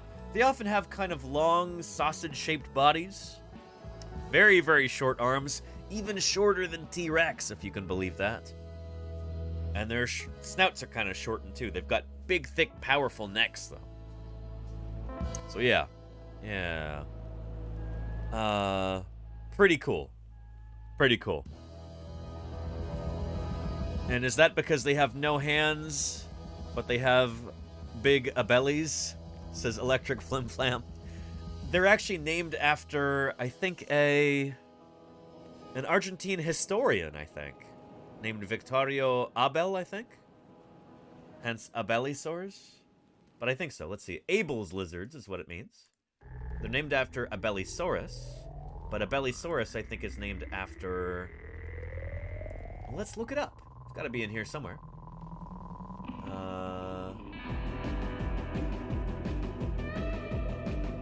Yeah.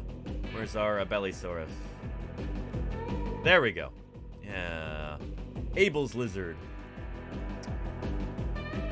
There we go. Named and described by Argentine paleontologists Jose Bonaparte and Fernando Emilio Novas. Those are two of the same paleontologists who named Carnotaurus. The generic name recognizes Roberto Abel as it's the discoverer of the type specimen. Okay. So they named it after the guy who found it, Roberto Abel. I did not know that. There you go. Yeah. But he was also the former director of the Provincial Museum of Cipolletti in Argentina, where the specimen is housed. Cool. Okay. Why did I think it was named after... I'm thinking of Alverasaurus, aren't I? That's named after a historian, I think. Also from Argentina. Yeah. Classification page. There we go. Alverasaurus was named after a historian, Don Gregorio Alvarez. There you go.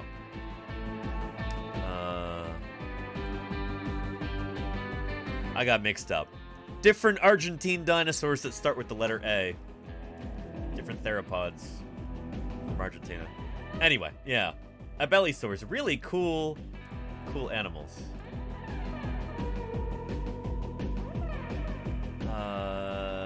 Here's Majungasaurus right here to give you an idea of what the kind of typical body plan for this group is like.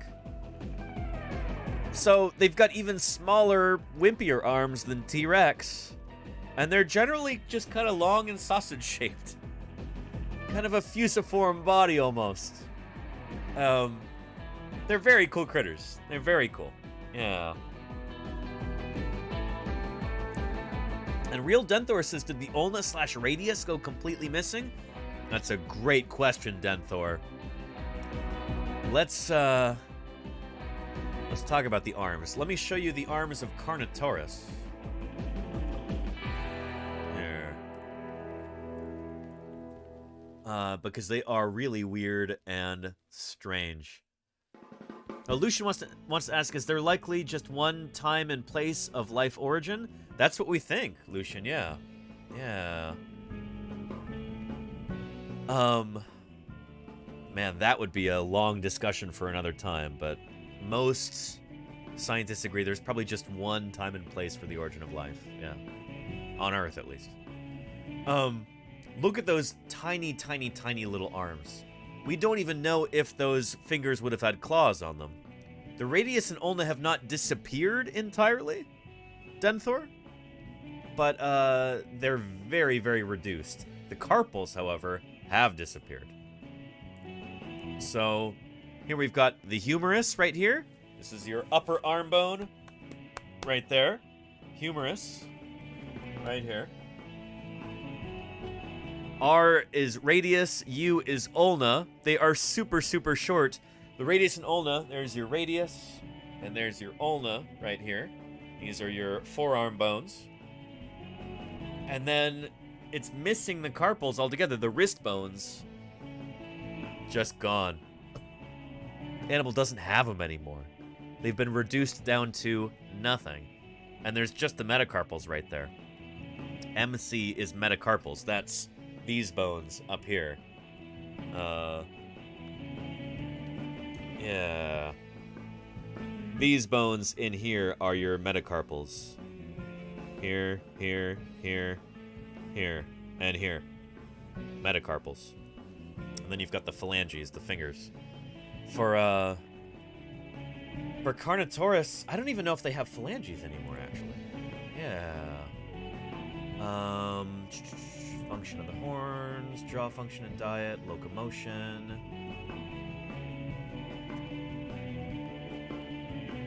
Yeah, there were no carpalia in the hand, no wrist bones at all. Wrist bones completely evolved them away. Gone. Gone. Yeah. Only the middle two fingers ended in finger bones, apparently. While the fourth consisted of a single split-like metacarpal that may have represented an external spur. So that is basically what their hand looks like, and there's the digits there. So the 1 is the thumb, 2 is the index finger, 3 is the middle finger, and then 4 is the ring finger right here. Yeah. So the thumb and the ring finger don't even have finger bones anymore. Those are just these bones. Well, they're these bones, metacarpals, that are kind of extending out. It's nuts. Super, super reduced forelimbs on these animals. You know? Yeah. Not easy to put a ring on it. There you go, Charlie's Dragon, yeah. And Smurf, enjoy your stream. Thanks for being here, Smurf. And everybody, if you want to get some Carnotaurus emotes, Smurfosaurus has some. So go follow Smurf and see if you might want to follow or subscribe to her too. Thank you, Smurf. I appreciate you. Yeah. But yeah. Anyway, good stuff. I lost down the sofa, as Andy then did. Yeah. Those wrist bones, they were lost down the sofa. Let's check on our 3D printer here. looks pretty good so far. I'm printing 2 halves of a Carnotaurus skull, and I'm going to assemble them. We'll finish that in a little bit. Let's see how much time is still on it. Just a second.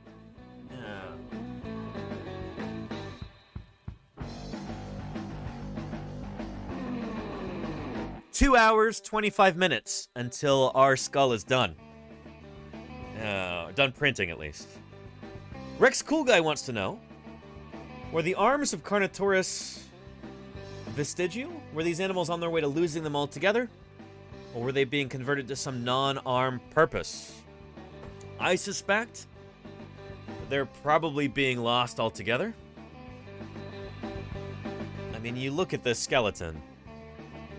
Those arms are... They do not seem very useful for anything. However, if you saw Prehistoric Planet, came out last May of 2022, there is another idea that's posited for what those arms may have been used for. We'll get to that in a little bit. I don't want to jump the gun here. I kind of doubt that it was the case, but it's a neat idea. It kind of makes sense. But I think those arms are vestigial. I don't think they're really being used for anything anymore, to be honest. And that is not a critique of Prehistoric Planet in general. That was brilliant, and I cannot wait for Season 2 coming out in May. So yeah.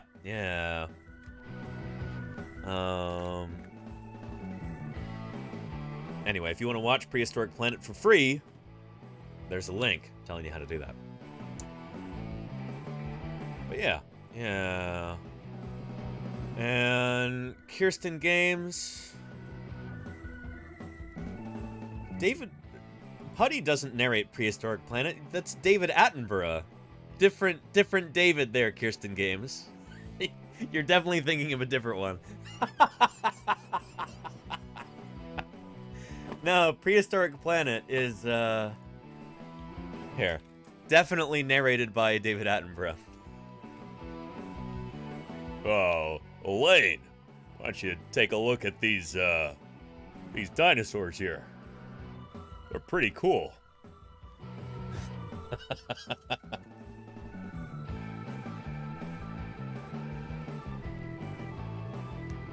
There we go. This is Prehistoric Planet. There we go. There are many ways to describe life on this planet.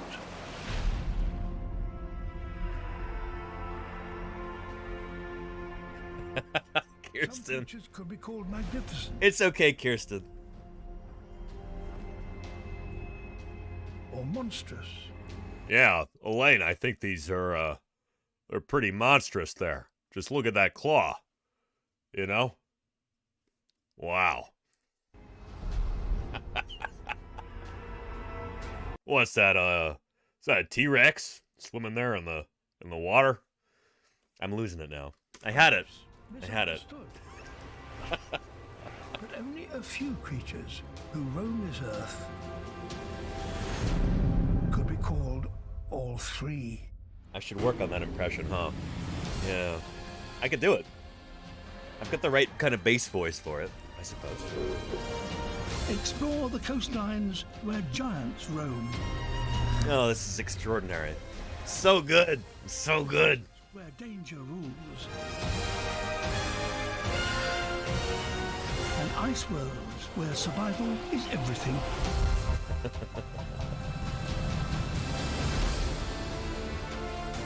Join us for a story you've never heard, on a scale you've never witnessed.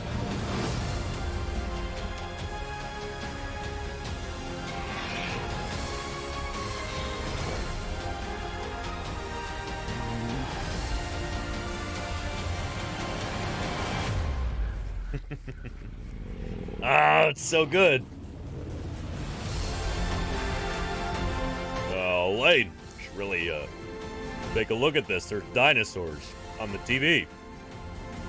Pretty good. Unknown, unexplained, unbelievable, until now.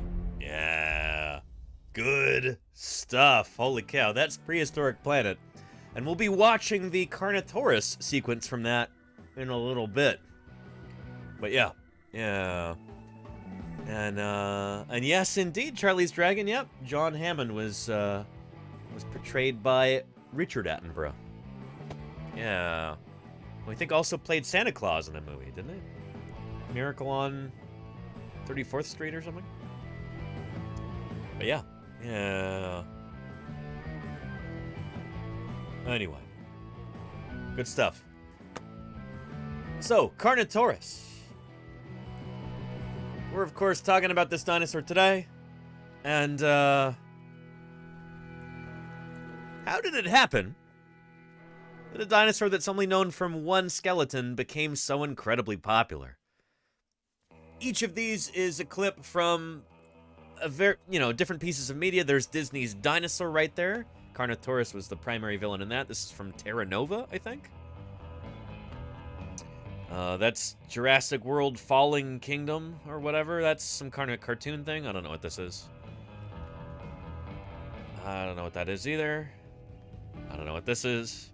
But anyway, Carnotaurus has shown up in a bunch of different places. And I've got what I think is an interesting idea as to how that happened. But before we get to that, here.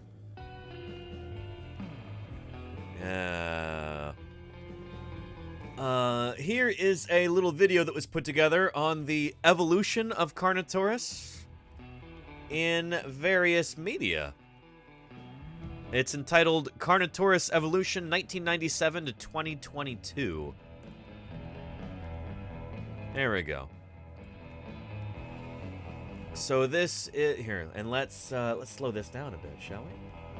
Let's do 50% speed. This is, I guess, from an arcade shooter game, The Lost World Jurassic Park. Carnotaurus actually shows up in the novel by Michael Crichton of The Lost World Jurassic Park. In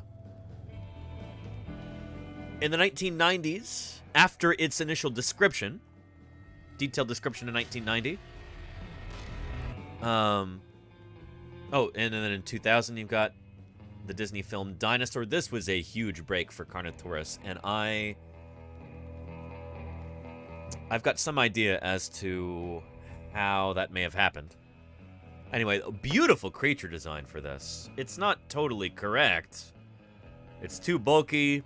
Basically, they decided, we want T-Rex, but we don't actually want a T-Rex. We want something a little bit different. So they kind of turned Carnotaurus into T-Rex a little bit. But yeah. Yeah. Different depictions of this animal. Lots of video games, which is interesting. I wonder if Carnotaurus shows up in that game,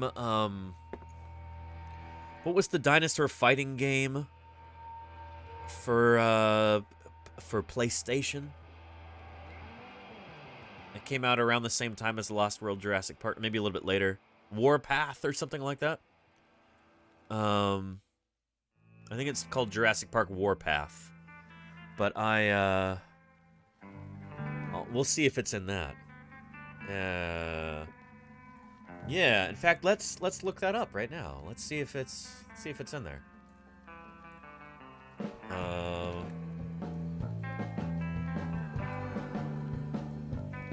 Oh, hang on a minute.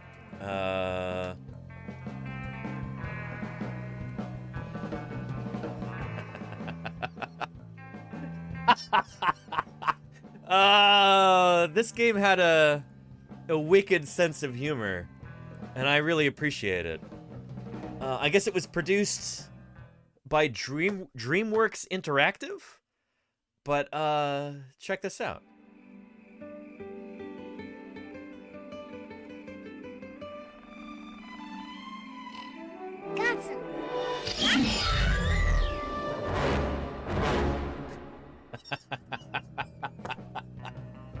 I didn't have this game when I was a kid. I didn't really have hardly any video games. But a friend of mine had this, and he showed that to me, and I just thought it was the funniest thing in the world. And apparently I still do.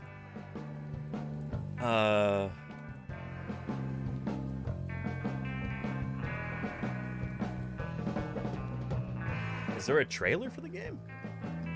I guess there is.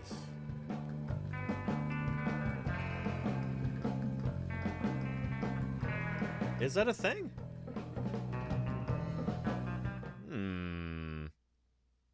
1999. Ooh. I betcha they have Carnotaurus in this game.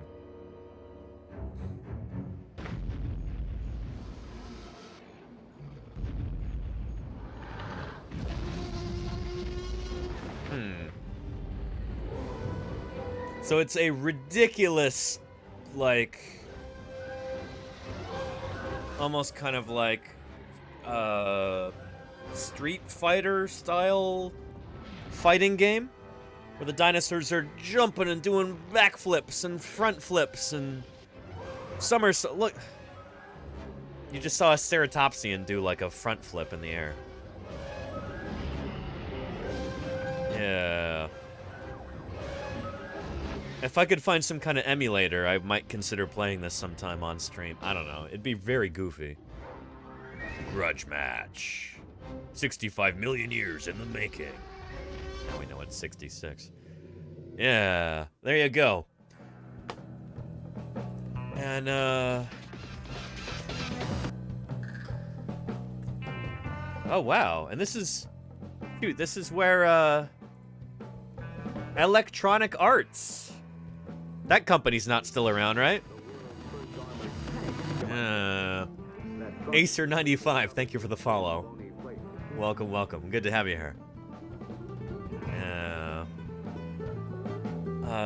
Carnotaurus. I bet you it's in this game, too.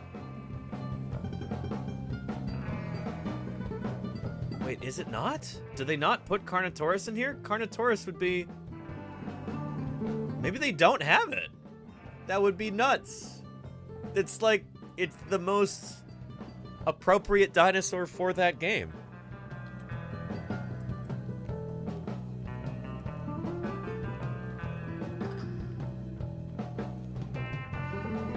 They don't have it in there. Holy cow.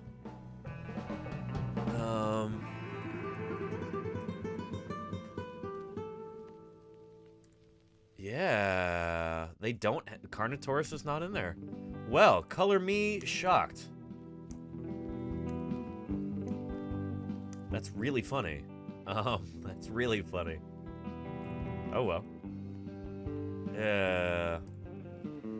But yeah. And Acer says, thanks, man. It's morning in Australia, and thought this is a great stream for the morning. Well, thank you, Acer. I appreciate you saying so. Welcome to Paleontologizing. My name is Danny. I work on dinosaurs. I'm a dinosaur paleontologist, and this is how I do science outreach 5 days a week. So join me any morning you'd like to. And Rex, cool guy, thank you for the follow also. Welcome, welcome. It's great to have you here. Today, of course, we're talking about Carnotaurus. Talking about this remarkable dinosaur right here. Who was first, well, not first published, an important manuscript describing its anatomy in detail was published on this day, April 4th, 1990. There's only one specimen that we have of Carnotaurus in the whole world, and yet it has still become a superstar like this, appearing in all different kinds of movies. Some of these you might recognize. Carnotaurus, a real favorite. It really is. Yeah. And part of that is just because of some natural attributes. I wouldn't necessarily call Carnotaurus a Nepo baby or anything.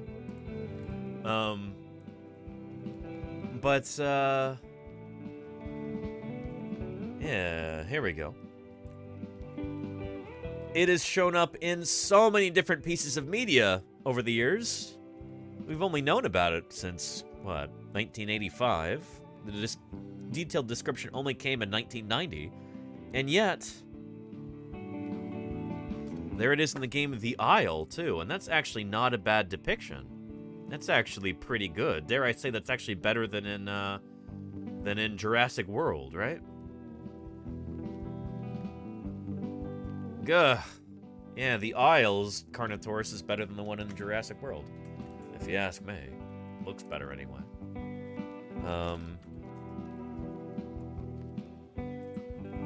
The Isle Carnotaurus. Well, hello, everybody. Who's that goofy voice? Anyway, show us some good footage of this animal. You know, that's not a bad depiction of it. It's really not. If you're a bit cheated, try blaming the dinosaurs. Kirsten Games. Talk about the goofy movie Velocipaster. Probably not today, Kirsten Games. We're talking about Carnotaurus today. If it were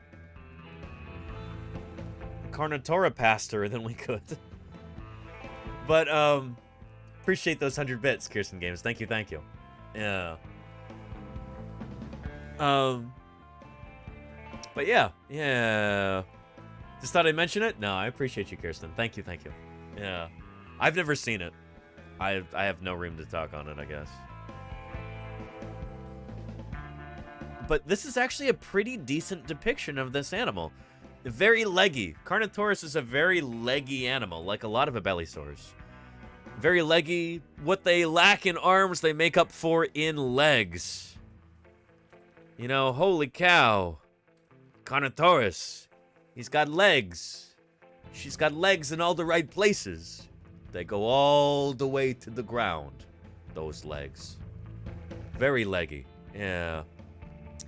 So yeah. Yeah.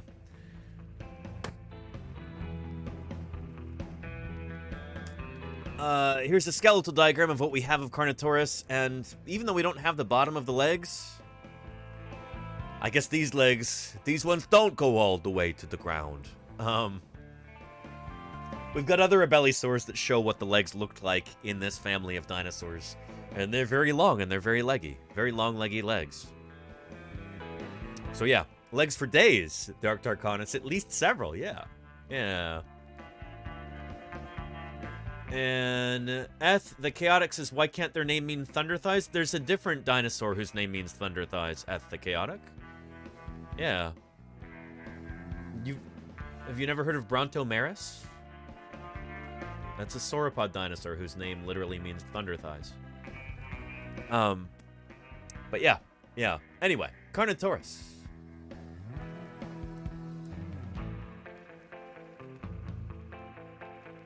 Lots and lots of different depictions of this animal. What in the world is that? This is garbage. Dog water. What is this supposed to be? Indotaurus. What?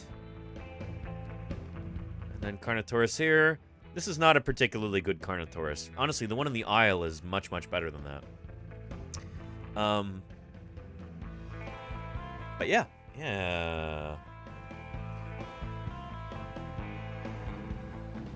And stop making things... I know, right, Lenina? If only they could just stick to, you know, real dinosaurs. Real dinosaurs are enough, I promise you. You know? They're way cooler than anything you could make up. Yeah. And... Dino's Reborn. Never heard of that. Interesting.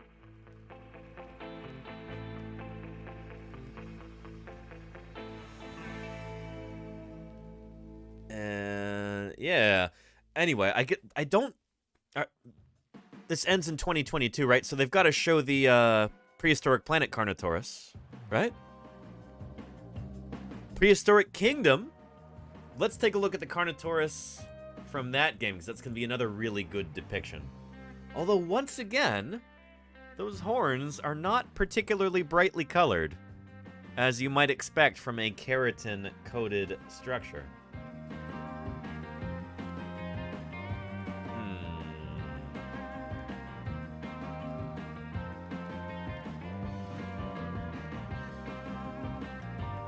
Yeah.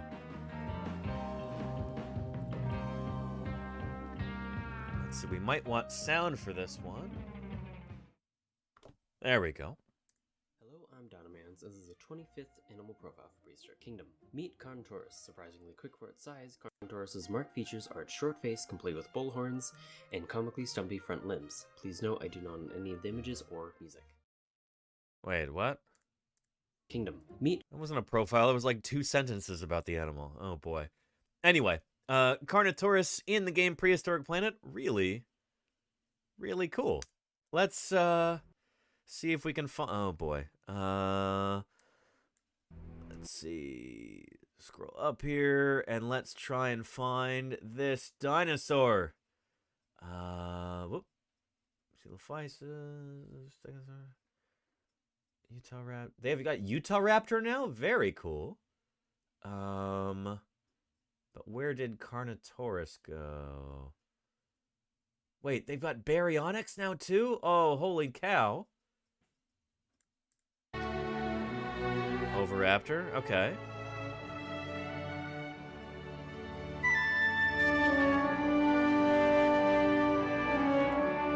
Oh, and hang on a minute.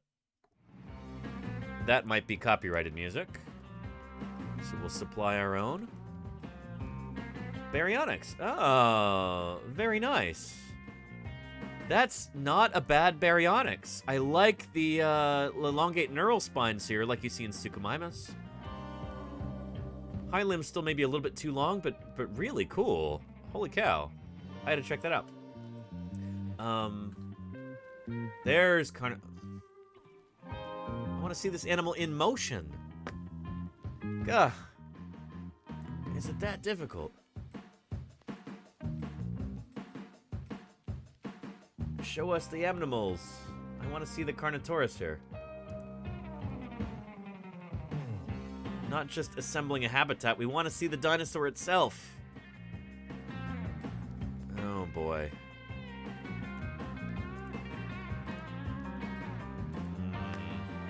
Frustrating. Who's this? Who's this dingus right here? Oh well. Oh wait, here. Let's take a look at this.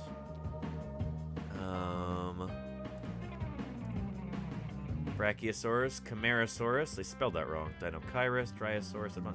Are these in alphabetical order? Camarasaurus.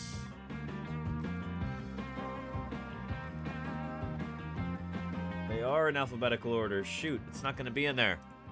Darn it. Oh well, that's okay.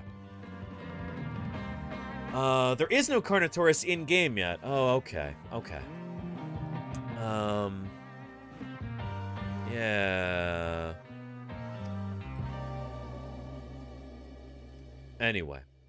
And where did I get that game? That it's on PC. Kirsten Games, it came out like a year ago. Yeah. Good stuff. I'd really recommend Prehistoric Kingdom. I did a whole video on him. Shoot. There's the link right there. Or here's the video. Burp.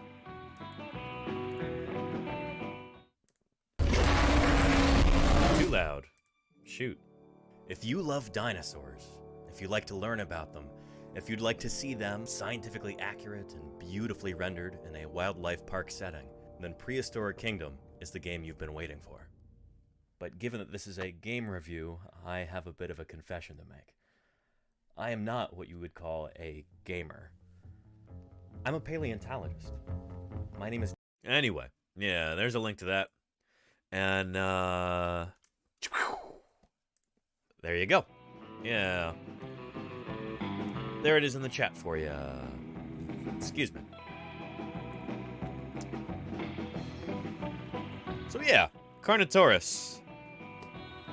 I guess it's not actually shown up in the game yet. Thanks, Dr. Terra. And then... Okay. Fan art with feathers. We actually... This is kind of funny because we don't have any evidence of feathers on Carnotaurus. We've got preserved skin. Lots of dinosaurs had feathers. Carnotaurus doesn't seem to be one of those dinosaurs. Yeah. And they don't show the prehistoric planet Carnotaurus here. That's interesting. Okay. Anyway. Yeah.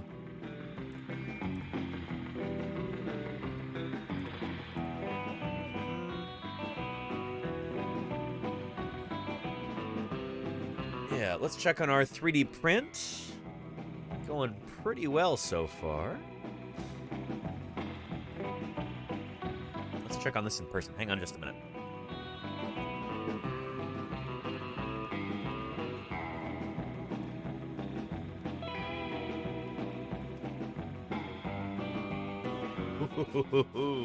Yeah, 2 hours left.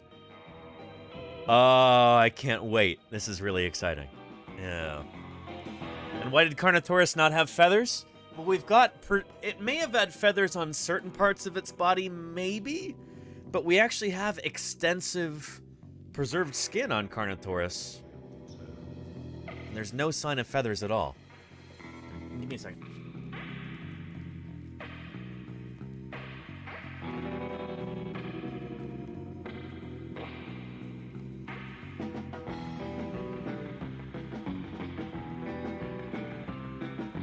All right, yeah. So yeah.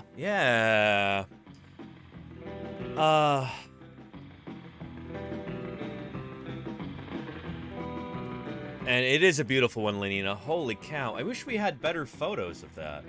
But here is the paper.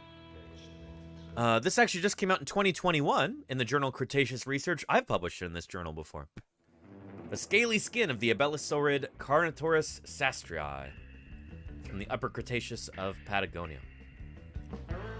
Yeah. And we're going to have some photos here, hopefully. Yeah, very nice. So there's the original excavation site back in the 80s.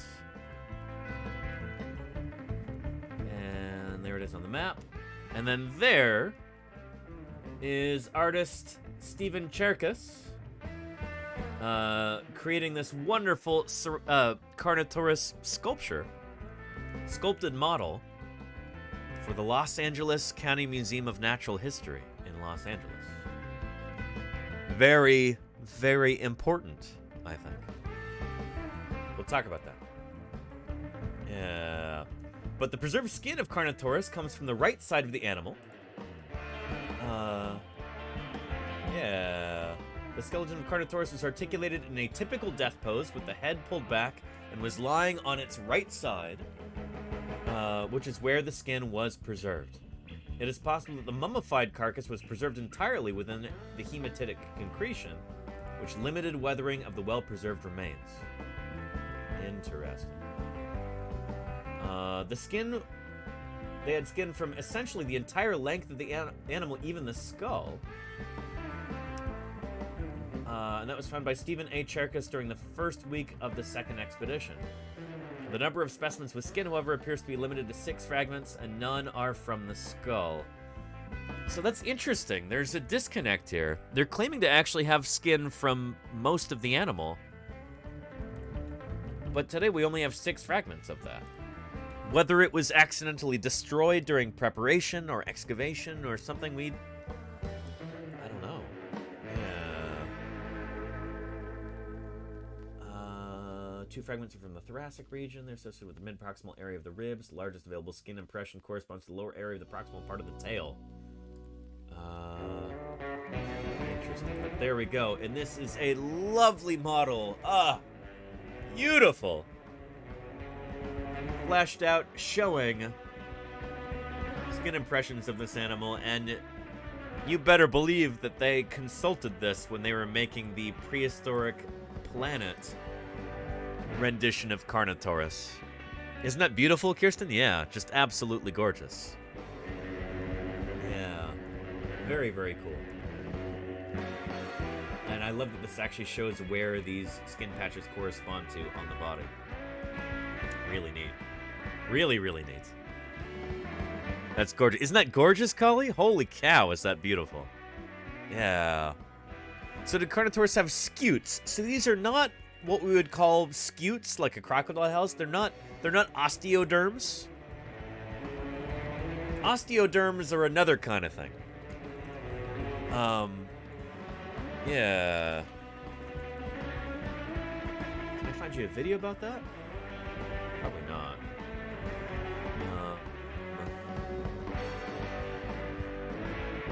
This might work, actually. Let's try this.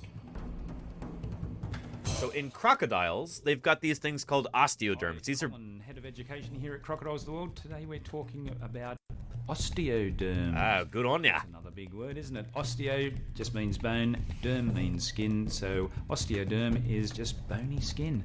Right. An osteoderm there, or a little array of yeah. osteoderms. Look at that. So this kind of texture right here is extremely distinctive, and I would find tons of these in the field, digging in like the Hell Creek or the Judith River Formation, late Cretaceous rocks in North America. And this texture is unmistakable. You see that and you know you've got a bit of a croc there. Yeah. So this is an osteoderm. It's literally a piece of bone in the skin. Bony plates that run along the skeleton.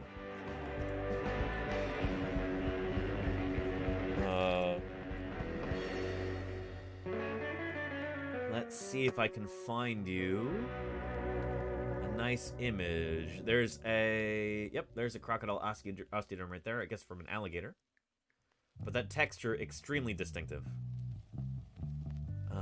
There's Sarcosuchus with some osteoderms along its back, but they're basically like armor plates. Yeah, there you go. There's a nice figure right there. Yeah. So this is some kind of croc right here, and outlined are those osteoderms. Yeah. So did Carnotaurus have these? No, it seems. When you come here to Crocodiles of the World and you see those lovely crocodiles lying down, and all those little bumpy bits in the back, each one is actually a plate of bone beneath the skin, called an osteoderm. The point of those is a little bit of protection. You've got a layer of bones just situated beneath the skin. If something bites you, it's got to get through bone before it gets into your flesh. So that's a nice little armor for the crocodilians. When they're sitting in the sun, though, they've got little plates of bone arrayed on their back. So just like little solar panels, they absorb heat from the sun, pass that. Hey, Ragnaroker, how you doing? Welcome. Which then circulates around the body. So these guys are solar powered long before it was trendy to be so. And also, if you see any of our crocodiles getting up and ahead of the going for a times, bit of a walk, they lift their entire body off the ground, and when they do that, these things act as part of the bracing system to help support their spine, their back, when they're walking around, lifting that body off the ground. So a little bit more again to crocodiles. When they look like they're sitting there lazily lounging around in the sun, they're actually relying on solar power. Yep. Yeah. So crocodiles as ectothermic animals. Ectothermic. Cold-blooded. Kind of. They absorb solar radiation, and that heats their body. That's what keeps them from freezing. That's what allows them to pump blood through their body and everything else. They're absorbing that heat from the sun. As mammals, we produce our own body heat through the digestion of food. And so, as a result, we need to eat more food than an ectothermic animal, a cold-blooded animal. Like, say, for instance, a crocodile. It's an interesting idea that the osteoderms might have something to do with temperature regulation, with absorbing heat from the sun like that. I've never thought about it that way before. Huh. I wonder if there's strong evidence of that, or if that's just kind of something that people say. But anyway. The osteoderms, or bony scutes of a crocodile, different from those of Carnotaurus. There's our Carnotaurus paper, yeah. So in older depictions of Carnotaurus, they even say this here in the abstract, right? Yeah.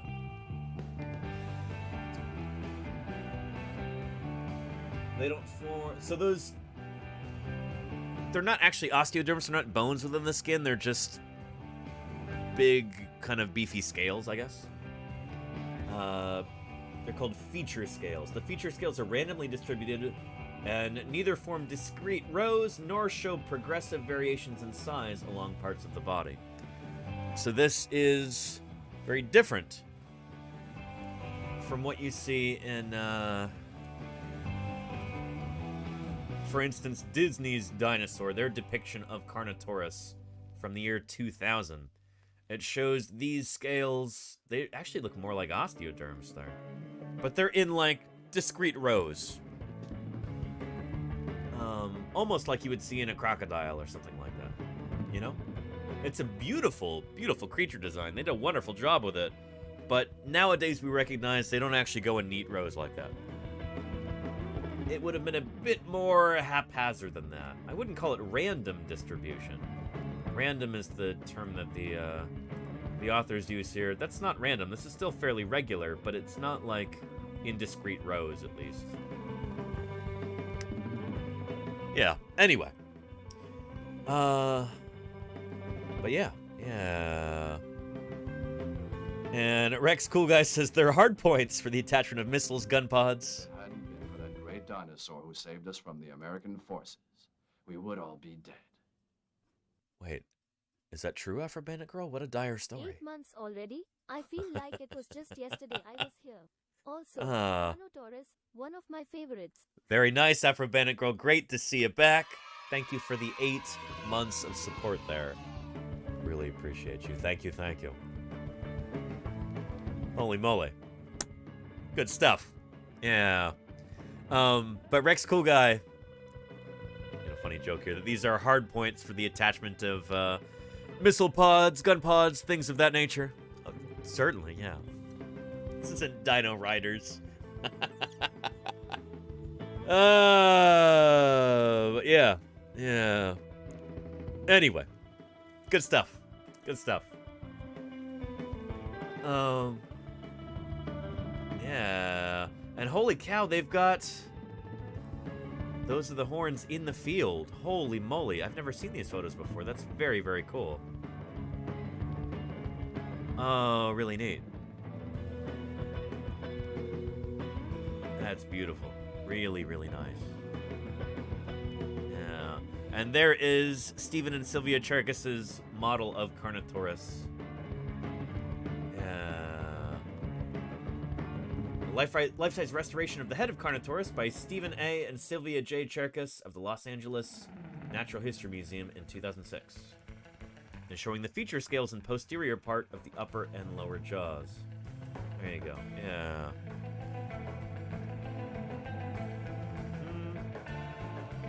And there are some up-close figures here. Possible integument and release. Epi-relief from the cervical region of Carnotaurus.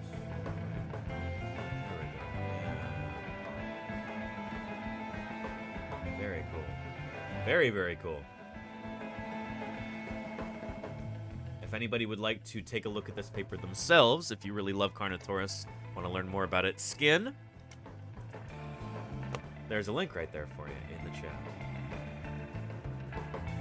Yeah, lovely. This is super cool.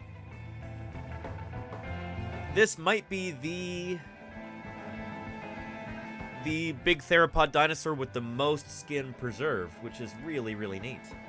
The closest thing to like a mummified theropod we have anywhere in the world. Mummified non-avian Mesozoic theropod. Very, very cool. Yeah. But this model that you see up here, right there, I've seen this in person. At least I think I remember seeing this in person at the Museum of Natural History in Los Angeles.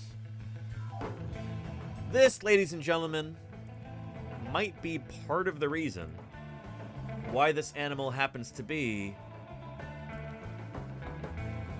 featured in so many pieces of media. So here is Stephen and Sylvia Cherkis, who made this. It is a beautiful piece of work here. Really, really well done. And this was featured in Luis de Hoyos' book, Hunting Dinosaurs. It was on display at the Natural History Museum in Los Angeles. Very influential.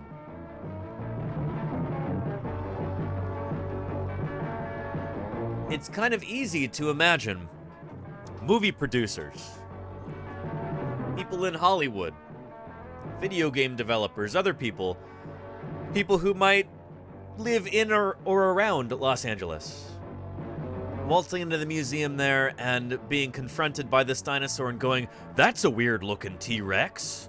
That's very compelling. Let me get a closer look. What is this? Carnotaurus. I've never heard of that dinosaur before." And then it ended up being included in various films and pieces of media like that.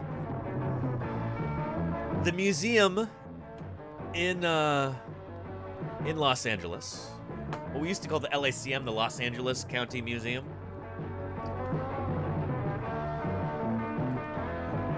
this, by virtue of it being very close to Hollywood, geographically, you know, Los Angeles, quite nearby, there is, here, I'm trying to find this clip for you right here. This this shows up in a whole bunch of different movies and stuff like that, because it is right there in Los Angeles. In fact,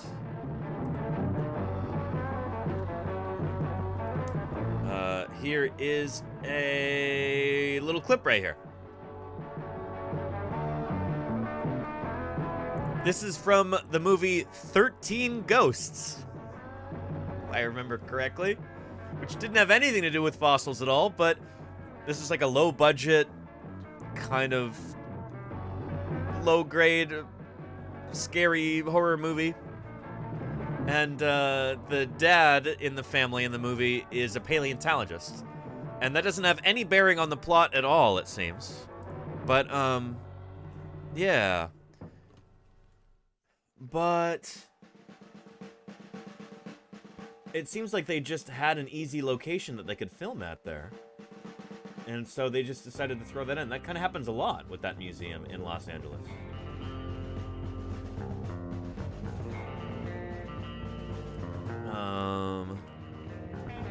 Yeah. Alright, ignore this, ignore this. There we go. Oh, no, that's from a different movie. Never mind. But yeah. Yeah. In, let's see.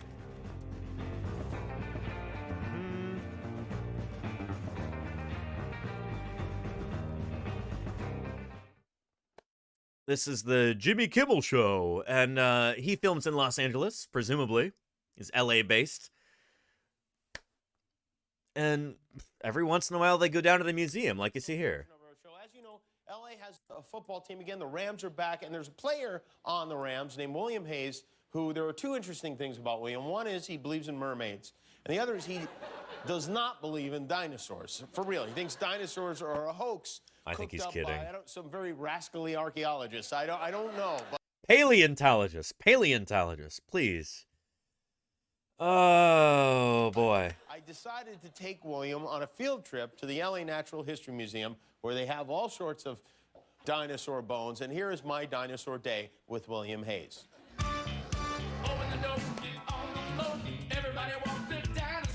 Yep. There it is right there.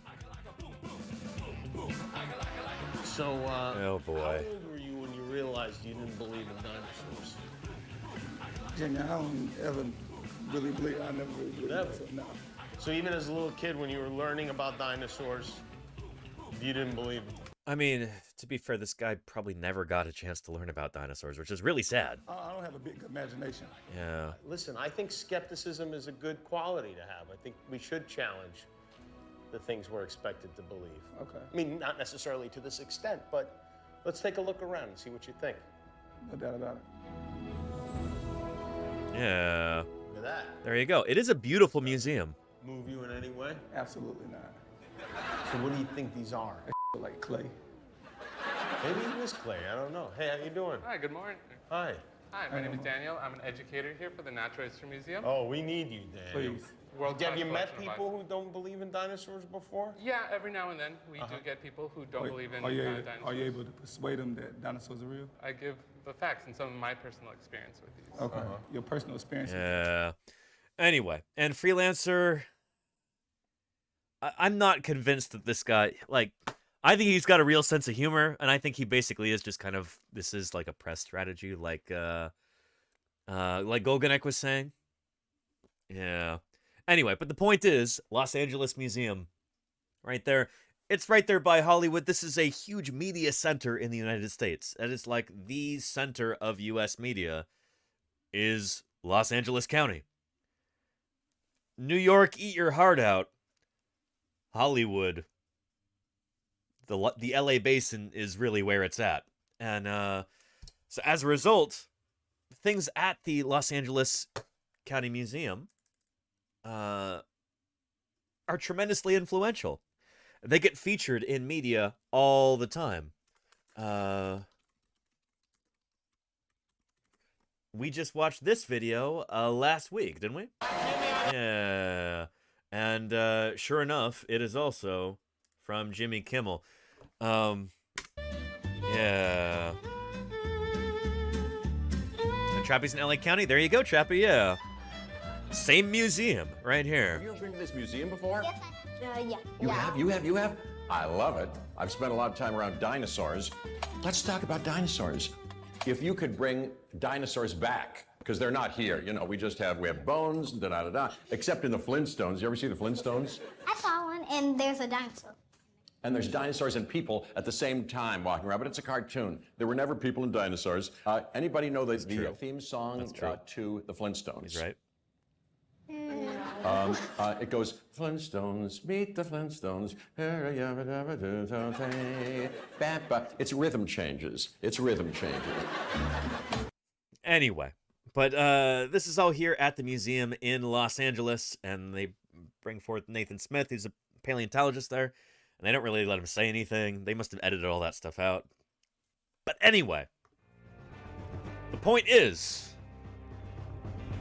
the Museum of Natural History in LA, because it is so close to Hollywood and all of these television production studios, movie studios, everything else, anything that you have on display at that museum is going to have an outsized impact because of that.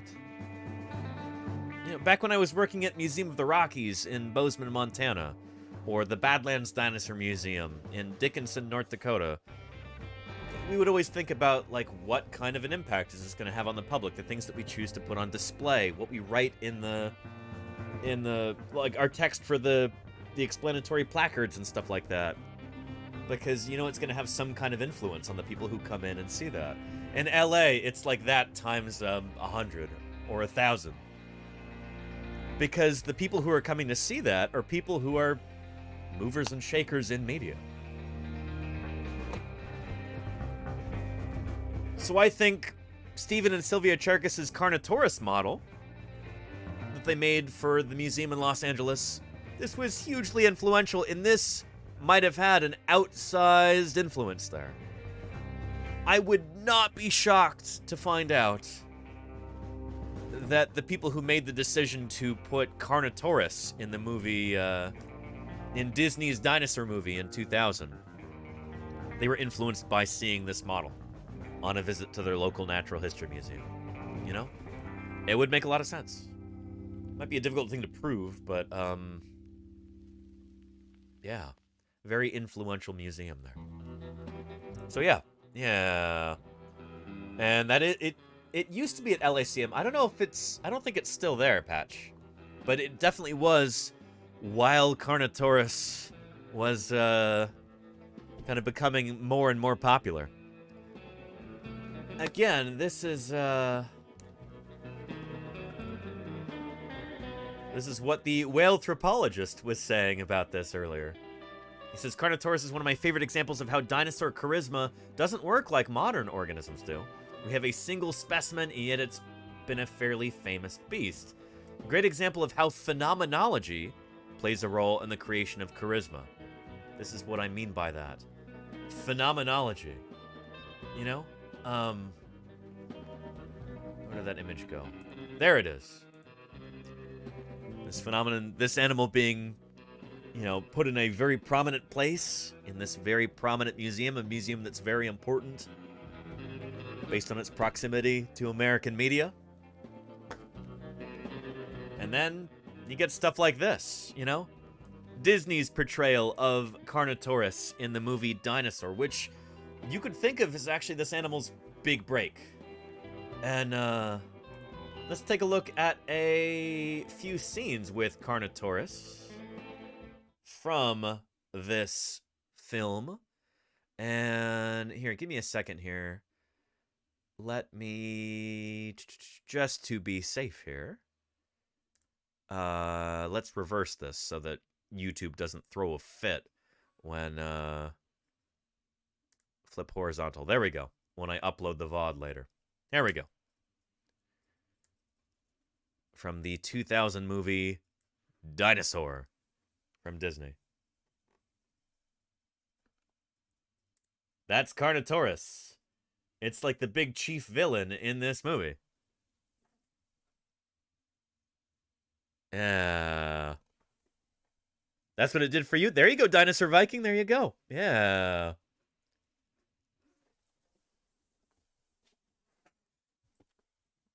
Carnotaurus. Oh no! Pachyrhinosaurus, get wrecked! Those two dinosaurs didn't live in the same time or the same place. Actually, no, they did kind of live at the same time. Like early Maastrichtian, but different places. Carnotaurus. What an iconic portrayal of this animal, too. You can see how this kind of cemented Carnotaurus's place in pop culture, and the idea that it's red like this. It's this kind of dire, almost devilish red color. It's, you see this reflected in other pieces of media, too. Carnotaurus is often depicted kind of reddish like that. That's become kind of the standard. It's like a meme in paleo art, almost. You make your Carnotaurus red-colored because it just looks right. This is what maybe made it kind of look right like that. You know? Yeah. But yeah. And Deviled Bulls. That's why I put those emotes there in the title there. Eth the Chaotic. Yes, indeed. Yeah. And you were thinking about this cave scene last night? Well, there it is again, Afro Bandit Girl. Yeah. And that's interesting. Hey, did you see that? Look at how the lips curl a little bit. Theropod dinosaurs like this probably did have lips, but they probably weren't muscular like that. Look. See how the lips curl like that? Yeah. Huh.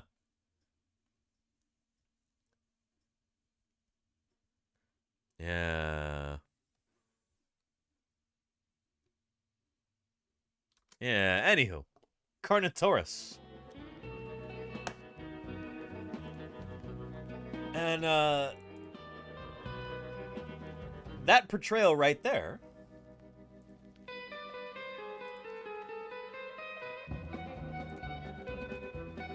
was later further immortalized in this. I was lucky enough to go here when I was a kid. Take a look at this right here. This is from Disney World in Florida. And somebody has posted like a full 4K video of this ride which back when I was there, it was called Countdown to Extinction. I think they've since renamed it Dinosaur, but Carnotaurus is also the chief antagonist in this, and we get to see a beautiful skeleton of the animal. Not super authentic, but still pretty nice. Skeleton of the animal in the ride queue at the beginning. Yeah, and Afro Bandit Girl says when those Carnotaurus hand puppets came out, I had to have one. I remember those. Shoot, I had one of those too. And I want to get a nut. Shoot, it would be great to have one. I know exactly what you mean. Yeah. Yeah, that hand puppet like that. I remember this. Shoot, it would be great to have one of those again. I wonder how much those go for on, like, eBay. Oh,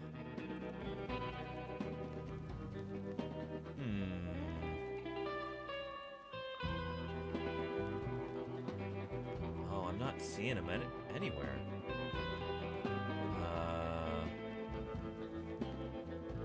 Shoot.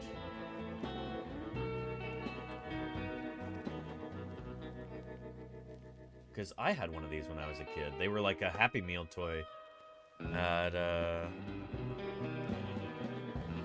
shoot, about $15 is the going rate, it seems. Yeah. Yeah.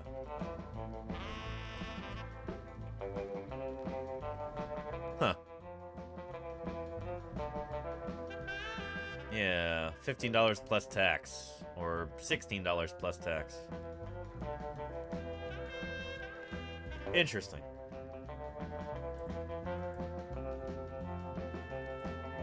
Anyway, back to that video there. Yeah.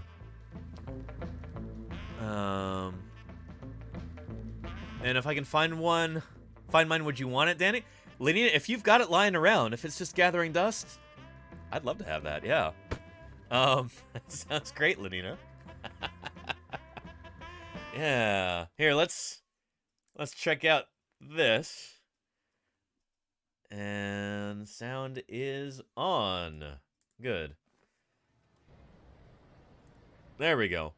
And it's right there on the sign, Dinosaur. There's a Carnotaurus, and its horns are all wonky. Which, maybe they did get wonky like that. We only have one specimen. So shoot, what kind of individual variation do they have? We don't really know. Oh, and before we get into this, let's check on our 3D printer. It's looking pretty good. Oh, man. Very nice. Pretty soon you're going to start seeing those horns emerge. I'm printing 2 halves of the same skull, and then I'll clear away the supports and glue it together. Do that live on stream in just a minute, or when it's done, in about an hour and a half. So yeah. Glue is cheap. Yeah. This is interesting. Who can tell me which Tyrannosaurus specimen that is? Right there. And keep in mind, this is at Disney World. That's a hint.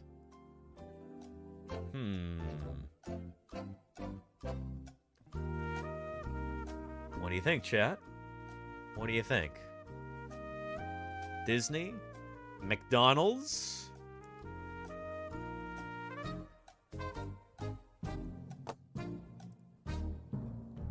Charlie's Dragon and Jody Fish? You are correct. That is indeed Sue, the T-Rex. So, shoot, when the Field Museum of Natural History in Chicago was trying to win the auction to purchase Sue and take her to the museum, the Walt Disney Company and McDonald's teamed up to help the Field Museum buy it, and they certainly got some kickbacks too.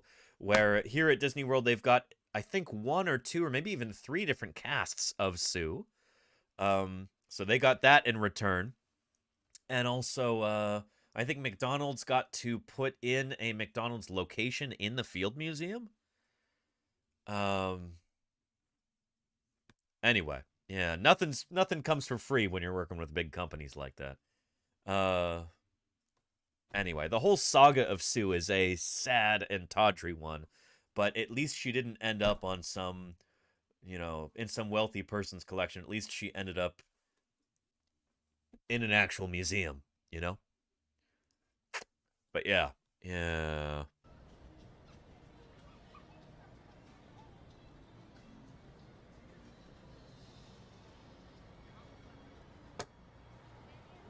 And there's the Iguanodon.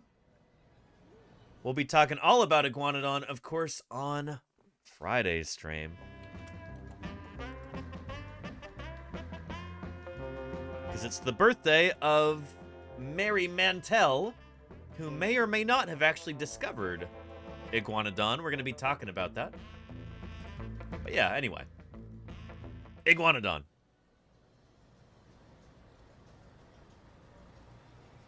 Yeah.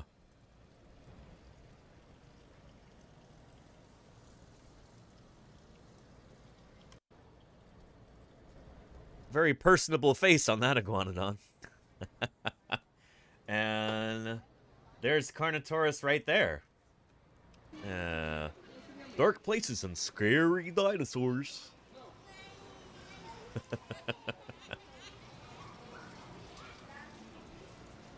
Welcome, friend. Yeah, welcome.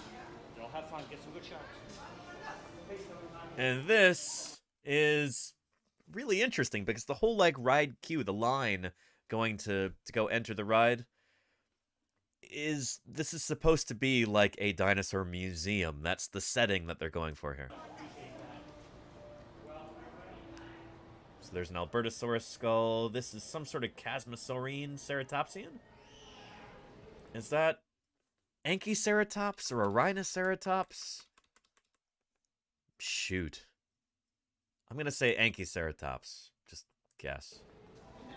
Yeah, and there's our Carnotaurus right there. Holy cow.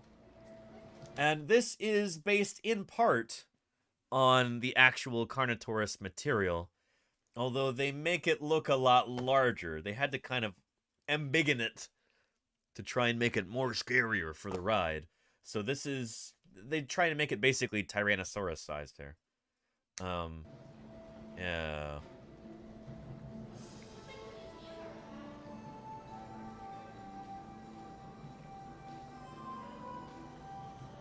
Pretty cool. To your right-hand side, please.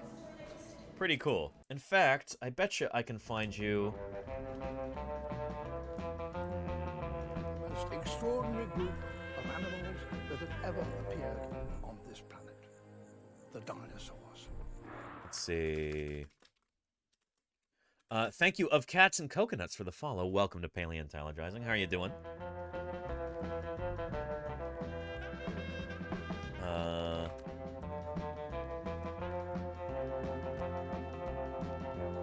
Here we go.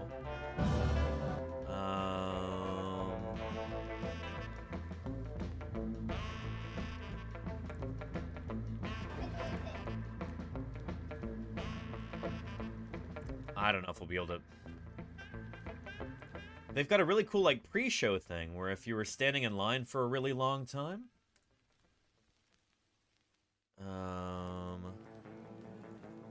Oh, here we go. This might have it. This is really neat stuff, because there's good information in here. There's a little mammal right there, a box turtle. So these are creatures similar to the ones that you would see at the end of the Cretaceous period in North America. Yeah, and Dark Draconis, I'm trying to find the Bill Nye audio from this. Yeah.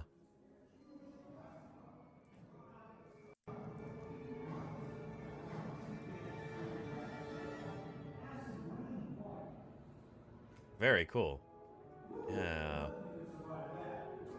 An alligator gar, yeah. It wouldn't be an actual alligator gar, but some sort of leptososteid fish. A relative of modern gar. Yeah. Camptobatar, that's a Mongolian mammal there.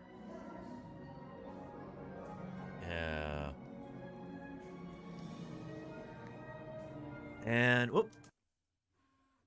Did I say Anchiceratops earlier, or did I say a Rhinoceratops?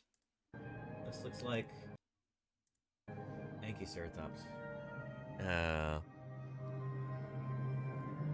You got the Flintstones song in your head? I'm sorry, freelancer. And yeah, look at that. Shoot, they've got a T-Rex furcula right there. The wishbone of a T-Rex on display. This is a cast, obviously. There's only like 3 of these in the whole world. But very cool. It's pretty lovely. Yeah. Yeah, there you go. And there's the furculae, the wishbones of some other birds. Very cool. Oh, this is super neat.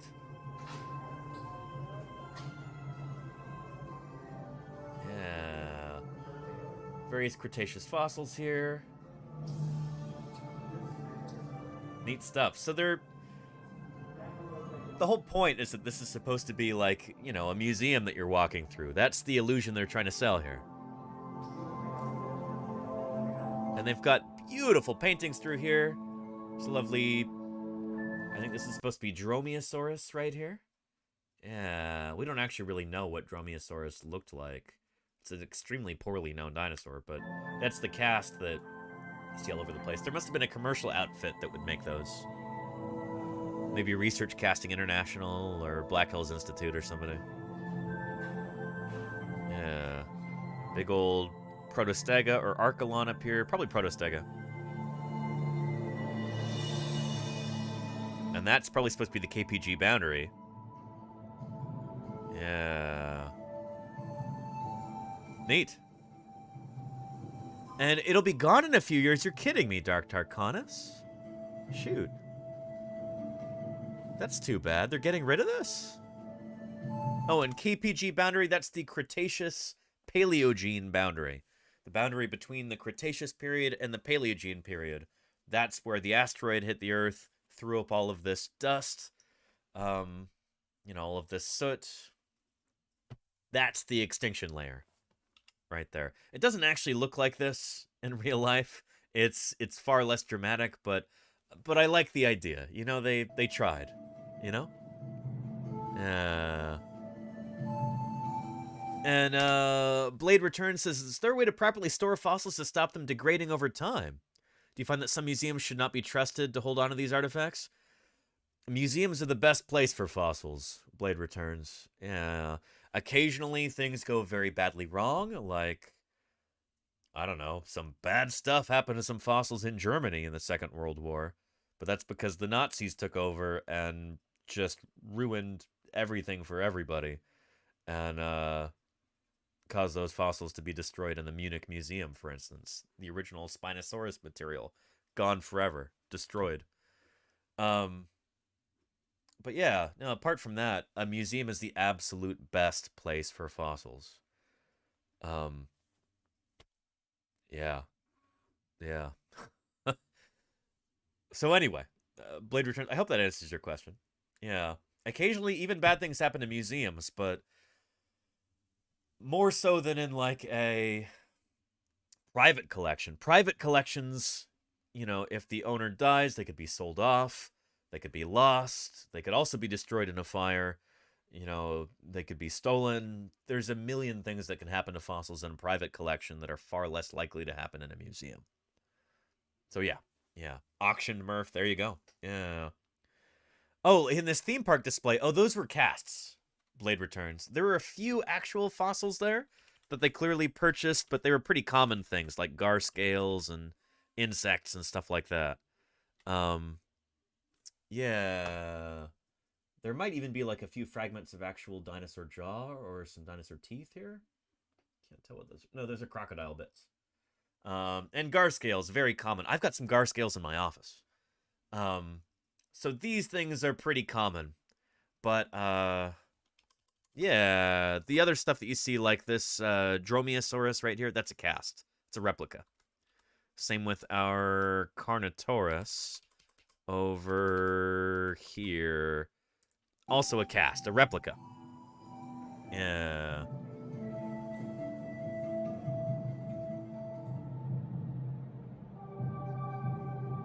And Dark Darkana says, it's a shame. I'm sorry to hear that. They're retheming the whole dinosaur area?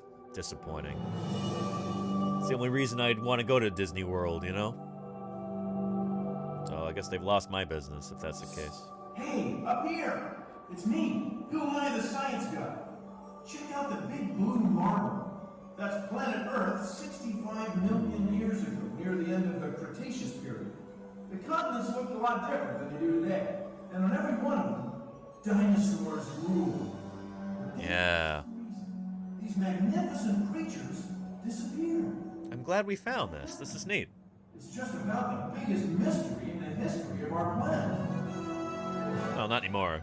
Now we've got a pretty... Can you make out what he's saying? Can you understand? Or is it too fuzzy? I hope you can hear it okay. Trappy says, one day I want to go to the Yucatan Peninsula and pour one out for the homies. There you go, Trappy. Yeah, me too. Yeah. Although, really, you could go anywhere on Earth. Because dinosaurs, except for birds, were wiped out globally. So, yeah. Thank you, Charlie's Dragon. Good. A massive asteroid, a fiery ball of metal and rock 6 miles across, slammed into the Earth at 60,000 miles an hour. It created a blast greater than 10,000 hydrogen bombs. Dust filled the atmosphere, and the world became a cold, dark place. Without sunlight, plants died. And without plants, all the dinosaurs died. This is good information. Yeah. To solving the mystery of the disappearing dinosaurs. Elementary, my fellow scientists. If you dig down just about anywhere on Earth, you come across a thin band of light-colored clay. And it's not just about anywhere on Earth. This is only in a few places. Like, I don't know. In a lot of places on Earth, there was no deposition at the time, so that part's not totally true. It's not just about anywhere on Earth. It is all over the planet in a few, in select places, but not just about anywhere. Yeah. Yeah. It contains iridium, a rare substance here on Earth, but pretty common in meteorites. We call it the Cretaceous Tertiary boundary. Yeah, we used to call it the Cretaceous Tertiary boundary, but we now call it the Cretaceous Paleogene boundary. The term's kind of changed a little bit. We don't really use the word tertiary much anymore. We say Paleogene instead. Things in science, we get better dating methods, we get better sources of data, we get, as we're kind of getting closer and closer to the truth in various, with various stuff like this, our terminology has a tendency to change as our understanding evolves and becomes more sophisticated. So yeah. And Patch says all the dinosaurs died except for birds. Yes, indeed, Patchwork Pirate. Birds themselves are living dinosaurs. Yeah. And Blade Return says technically are genuine fossils casts of a sort? Since it's no longer organic material and it's been replaced with stone? In some cases, yes, Blade, yeah. With a lot of invertebrate fossils, or say petrified wood, that is the case, where there's very little organic material left, or maybe none. But with a lot of dinosaur fossils, there is still organic material left. Not stuff like DNA, that's very fragile, but other stuff, collagen, remnants of proteins, stuff like that. Yeah. And some of the original, like hydroxyapatite in the bone, I think is still there even in the preserved fossil too. So yeah. And no chunks of meat, no, Blade Returns, but very, very small samples of things like collagen, remnants of protein, stuff like that. 182, Ronald, thank you for the follow. Welcome to Paleontologizing. Yeah. My dinosaur barbecue hopes are dashed. You've probably eaten barbecue dinosaur before, Blade Returns. Chickens are literally dinosaurs. No joke. Birds, all birds are living dinosaurs. So yeah. There you go. Charlie's Dragon's right. Yeah. Cool stuff, right? Yeah. Below it, the ground is filled with dino fossils. Above it, no dino fossils. Yeah, this is They really over-dramatized it. Like, wow, look how thick the KPG boundary is. Or I guess they call it KT boundary there. It's actually really thin. And it's usually not a distinct color like this. It might be, like, slightly more pale than the surrounding stuff. They're like, look at all the dinosaur fossils through here. And then above it, no dinosaur fossils anymore. It's not usually like this. Not at all. Very interesting. But it's a cool, you know, illustration, I suppose, to get the idea across. Yeah.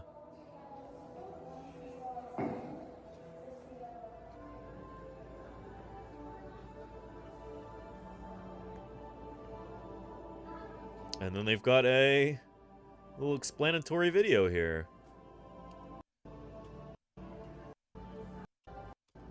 Come on. And who is this? This is a little goofy. Like, what do they think it's like to be a paleontologist? I guess they think it's like this. Hello. I'm Dr. Marsh, director of the Dino Institute, and The Dino Institute. And Dr. Marsh, that's kind of a reference there to Othniel Charles Marsh. Famed American paleontologist from the post-bellum era. But yeah. And Krista Misano has got a question for me. Hang on a minute. Crystal, thank you for asking. I usually lurk here, but I wanted to ask, what dinosaur skeleton do you recommend to make in ceramics class? I can make whatever I want, and I want to make a dinosaur skull or something. Any recommendations? Ooh, boy. It's gonna... Oh, that depends on how you want to make it. Dinosaur skulls come in a lot of different shapes and sizes. If you want to do a skull of, like, I don't know, let's look at Camarasaurus right here. Most dinosaur skulls are very light and airy, like this. And I guess this would probably be pretty difficult to do in ceramic, right? Like, most of this is air. This is something, this beautiful structure evolved over tens of millions of years. The name Camarasaurus means chambered lizard because of these big air-filled chambers like this. This eye socket, antorbital fenestra, naris, antorbital fenestra, postorbital fenestra. It's mostly air in there, you know? This might be really difficult to do in ceramics, right? Yeah. If you want something that's more solid, then I've got a few different suggestions for you. You might want to do like a pachycephalosaur or an ankylosaur if you want something more solid.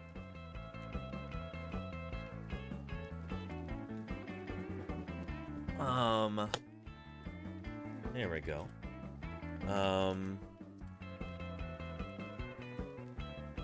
Maybe the skull of like Stegosaurus? I have one of these 3D printed over there, but it's not particularly pretty. But, you know, very solid. Very solid indeed. Yeah. And I can actually find you a really nice link where you can kind of spin around a 3D model. That should be on Sketchfab. Stegosaurus. Here we go. Yeah, from Whitmer Lab right there. That might make a really decent one. Really nice ceramic model. These guys have got very solid skulls. That's why they're called pachycephalosaurs. The name means thick-headed lizards. Pachycephalosaur. This one in particular is called Stegosaurus. So yeah, that would be a good one. Also ankylosaurs, like Euplacephalus. Yeah. This is one of those armored dinosaurs. Very cool. Yeah. Not quite as bulbous as the Pachycephalosaur. But an ankylosaur armored dinosaur like this also has a very solid skull, and here's a link to that. So there you go, Crystal. Yeah. I don't know.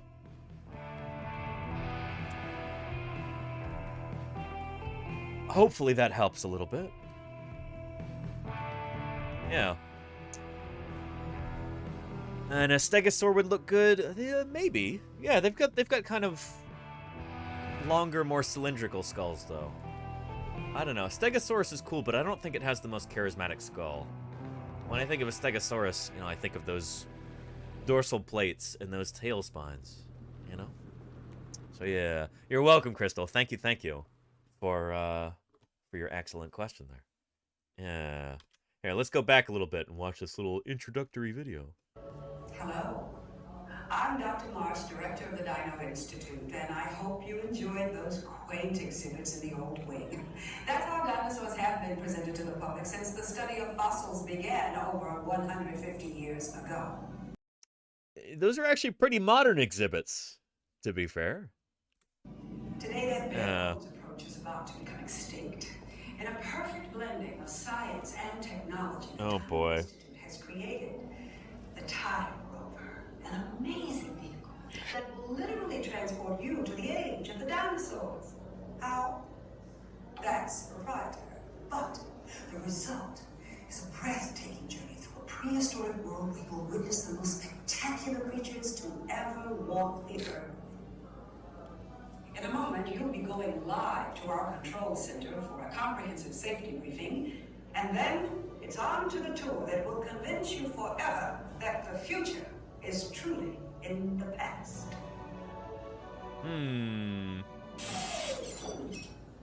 Hello there. Welcome to our little trans-dimensional joyride, folks. I'm Dr. Seeker, your friendly controller. And of course, he's wearing a white lab coat. Because when members of the general public think scientist, they think a white lab coat.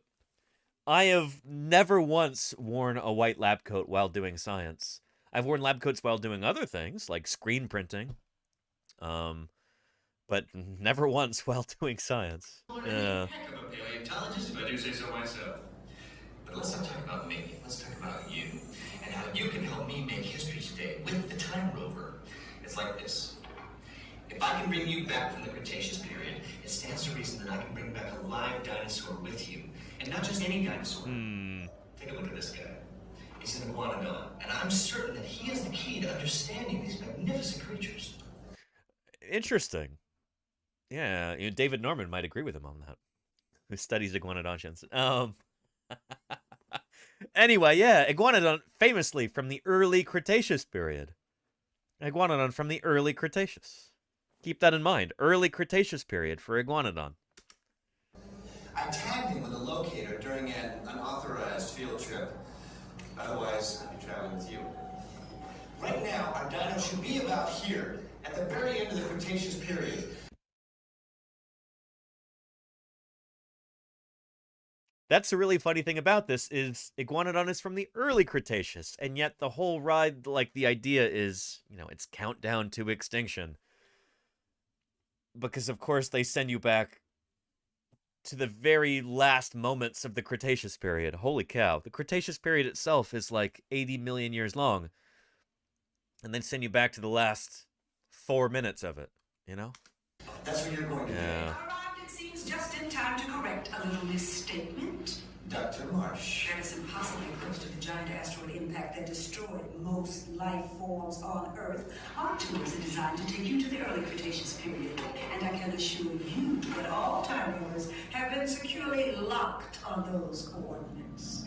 That's right. See? Securely locked. Access denied. Continue. Of course. We were just talking about seatbelts. Plug them in. Use them. It kind of choppy out there, so... Maybe that's why they're demolishing it. I mean, they could just change that part, Patrick Crusader, You don't have to throw the baby out with the bathwater. Do you? I don't know. Maybe the baby also went bad. They could also keep the bathwater, just throw out the baby, We got options when it comes to babies and bathwater, is my point. Keep your hands and arms inside the vehicle at all times. Flash photography? I wouldn't. It alters the homing signal, and that's not good. Oh, and one more thing. Those locked coordinates? Streamer, ew, Moosey fake, gross. You follow the homing signal to the iguanodon, then I'll enlarge the transport field, and boom, you're back with one additional passenger, extra large. And don't worry about that asteroid. You'll be in and out of there before it even breaks the atmosphere. Trust me, what could go wrong? Hey, it's me again. Remember, only you. Anyway, and this as a paleontologist, this logo just, this seal, this graphic makes me laugh. I don't know. Exploration, excavation, exaltation. And there's our Anchiceratops again, I guess. But yeah.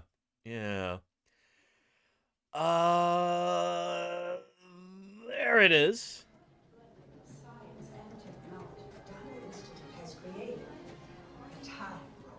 Anyway, we already saw this.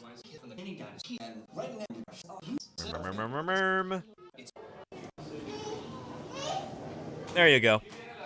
And you'll see how big a part Carnotaurus plays in this. It is like the main antagonist in this ride. And man, do they have so much Carnotaurus merchandise that I remember here. Yeah.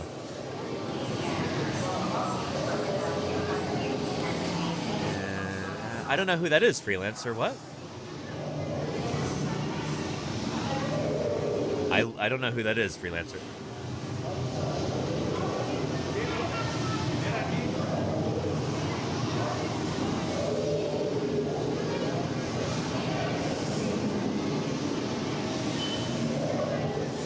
It's loud. Let me turn that down. Noise.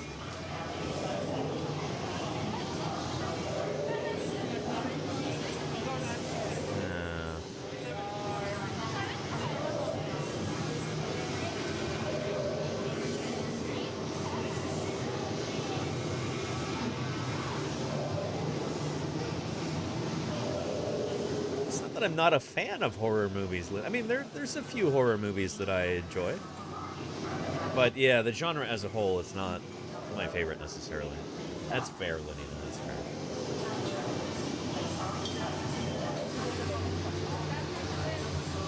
Time travel commencing in T-minus 10 seconds. Counting. This is Seeker. Listen up.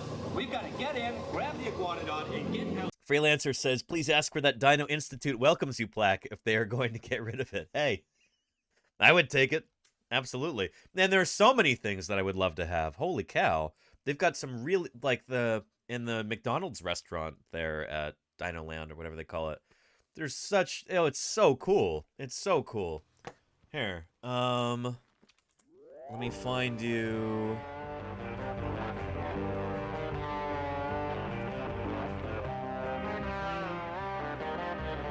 Yeah, inside the restaurant there. It's supposed to look like, I don't know, like a dining hall for paleontologists or something, and they've got a big Styracosaurus skull, Xiphactinus fish skull there. It must look like plesiosaur vertebrae. All kinds of really, really neat stuff. Very eclectic, but really cool. Edmontosaurus skull. Some sort of ornithischian pelvis there. Big sauropod femur. All kinds of really neat stuff. Man, I would... If they are going to demolish all this, where's all this stuff going to go, you know? Shoot. Yeah. Yeah. Probably all goes in the vault? Maybe, Misadega, maybe. I don't know. Yeah. I'd love to take it off their hands. Yeah. Yeah. This is Seeker. Listen up. We've got to get in, grab the iguanodon, and get out before the asteroid hits. Let's roll. So this is a lot like the Indiana Jones ride at Disneyland, if any of you have ever been on that. It's the same kind of idea, same kind of ride vehicle and all that. It's a dark ride. Okay, now, let's go get that dino. Computer, what are you tracking? Styracosaurus. Yeah. And the Styracosaurus has got too many... too many spines along its frill, but you know what? That's okay. Yeah, it's pretty cool looking still. Warning, meteor shower in range. Just little one. So, a lot of the art here was actually inspired by William Stout, who's a well-known sci-fi and also paleo artist. And, do I have his book? I might not have the new one. Maybe that's the Paleoramus. And, Based Scope, thank you for the follow. Welcome to Paleontologizing. How are you doing? Good to have you here. Yeah. William Stout. I think they called this Paleoramus, right? Yeah.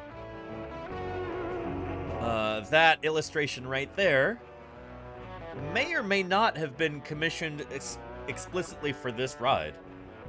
But yeah, man, I love William Stout's work. I love that graphical style. Really neat. But that inspired this little scene right here. Yeah. Right there.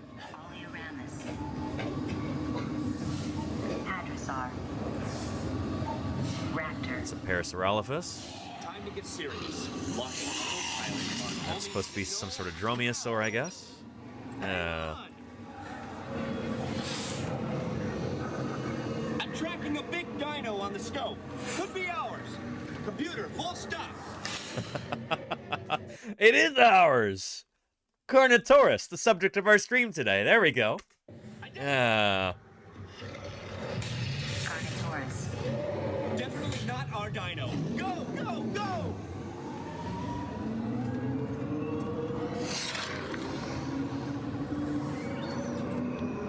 Another big guy coming up. Computer. Slow and identify. Sauropod. This is really funny to me. But at least this one's a vegetarian. Yeah. So there's a whole weird hodgepodge of different dinosaurs here that did not live in the same time or the same place. Carnotaurus, of course, is from the late Cretaceous of Argentina. That looked like a diplodocid sauropod there. It didn't really look like a titanosaur. Those guys, well, they're not really around in the Cretaceous anymore. So that's like 80 million years too late. Parasaurolophus is from the Campanian, which is like a full 10 million years maybe before the asteroid hits. It's just, you know, your kind of typical grab bag of different dinosaurs. It would have been cool if they actually, like, tried to get this right, but they really didn't. At least they're cool-looking animals. I mean... In 90 seconds. We better move it. Yeah. And Charlie's Dragon, that is funny. It's just sauropod. That's like saying rodent for a modern mammal. Very generic. And there you go, Charlie's Dragon. Yes, indeed. Yeah. Yeah. Yep.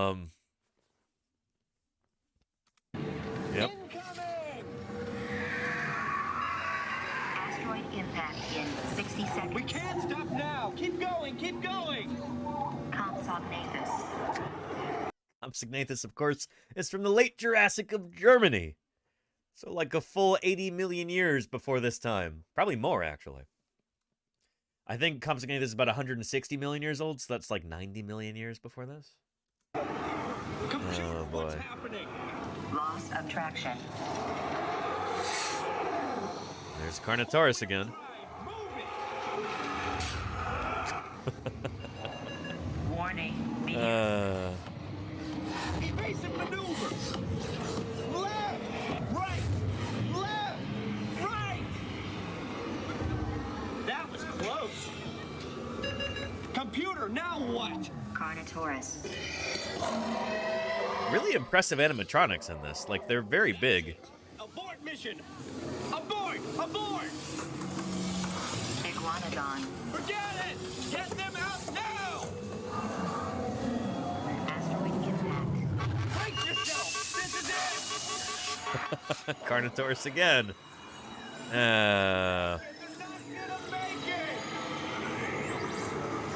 Anyway. Mission accomplished.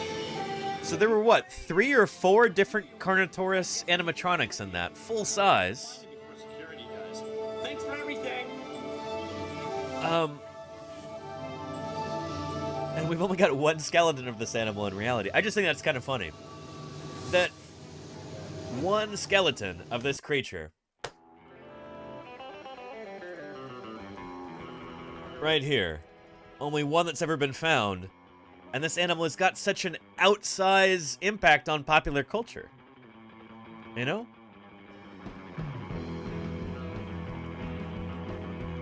To me, that kind of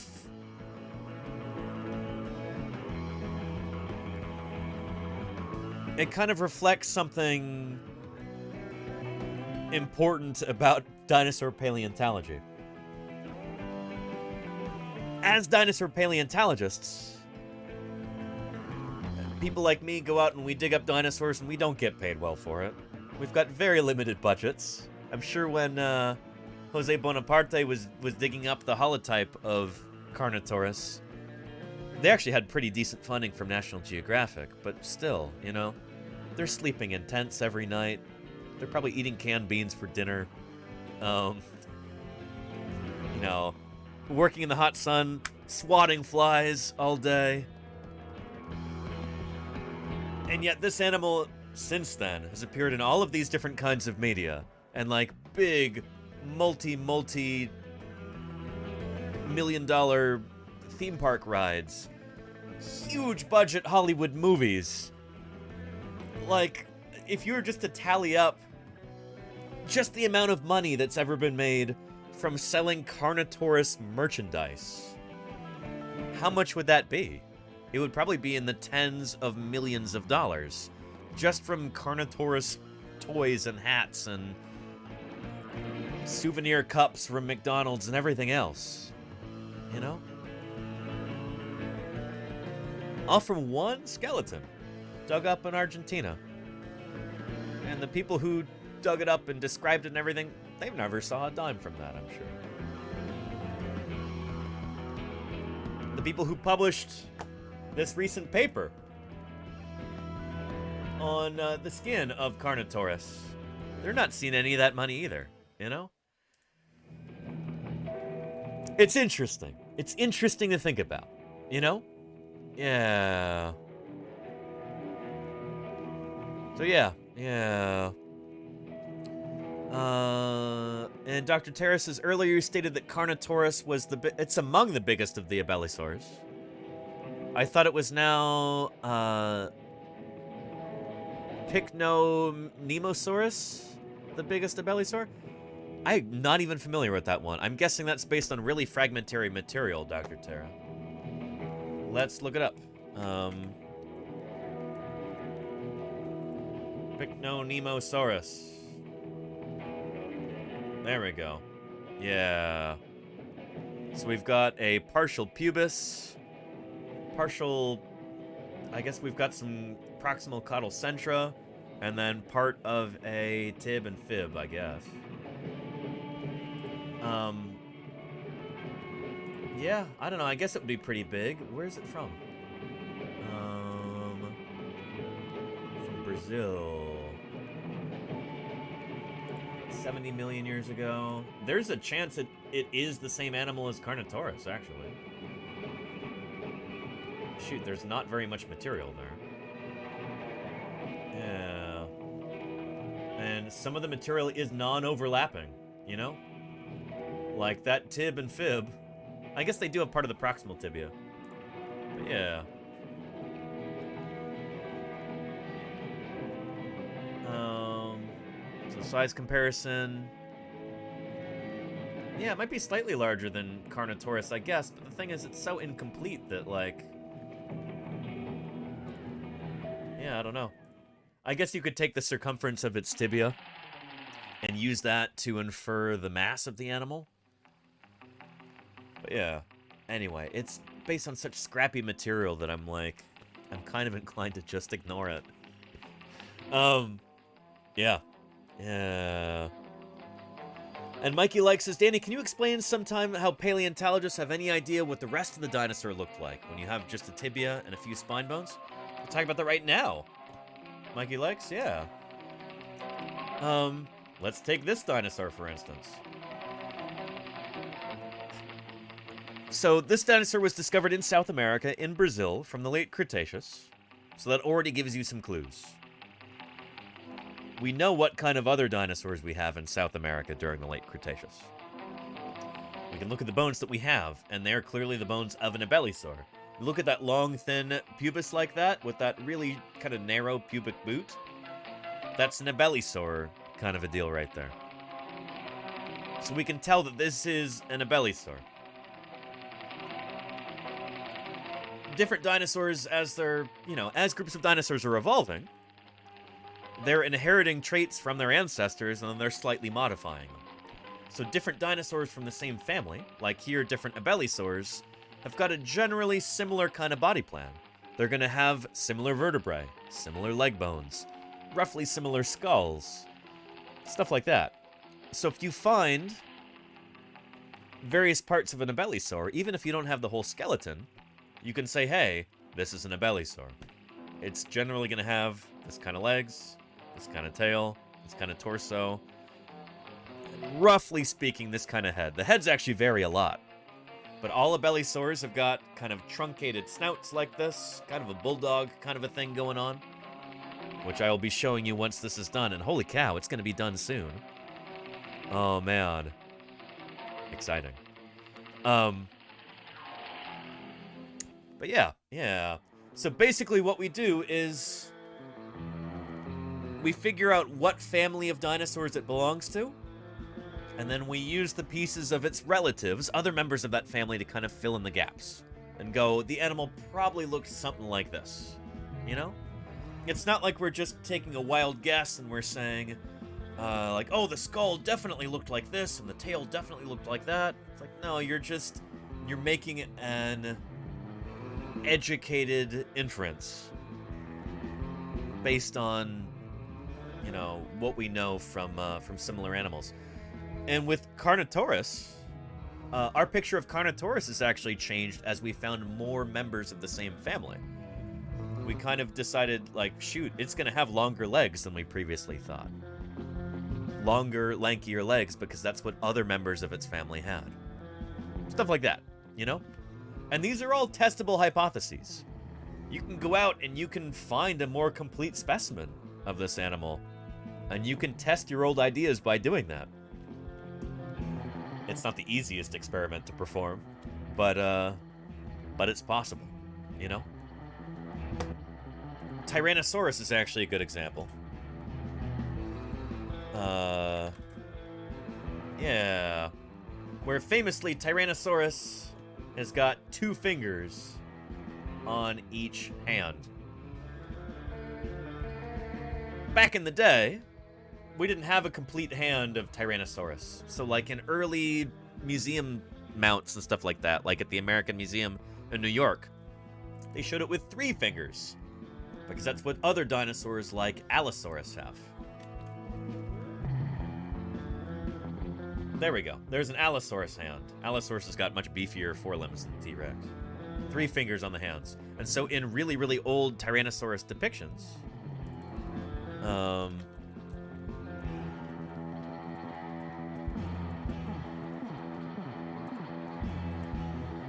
you see it mounted with 3 fingers, like this right here. This is like a maquette. Yeah. That showed what this animal was going to look like if they've ever actually completed that mount. This one right here, they've given it 2 fingers at this point. Anyway, they didn't have a complete hand for T-Rex, and so they guessed. They gave it 3 fingers.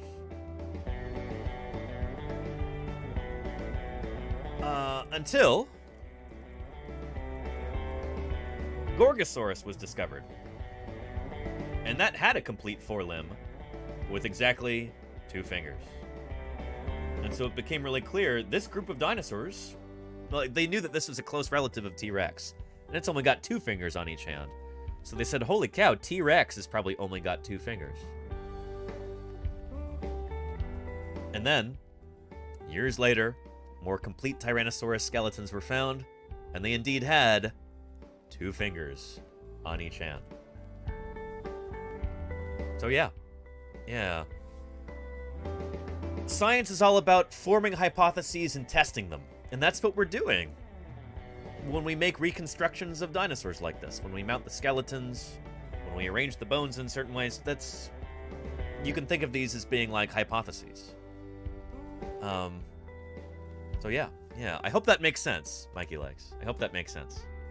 Yeah. And no worries, Mikey Legs. No, I had not been asked that question yet today. Yeah. But yeah.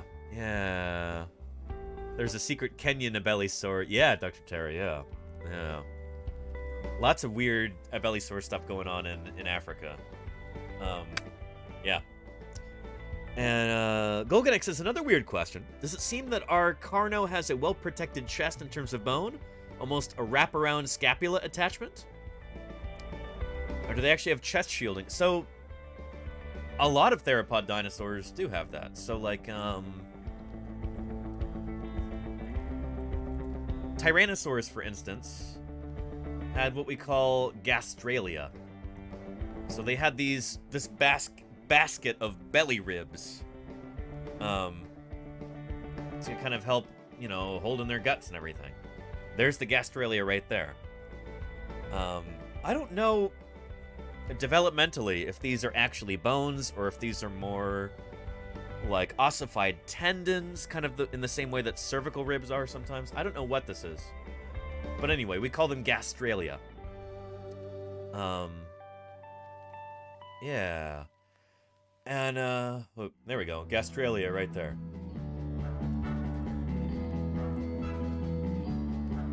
Here's a paper on that, apparently. Yeah. They're dermal ossifications, so there's actually... They're not true bones in the classic sense. They're basically like weird tendon things in the skin that turn to bone over the animal's lifetime, which is really interesting.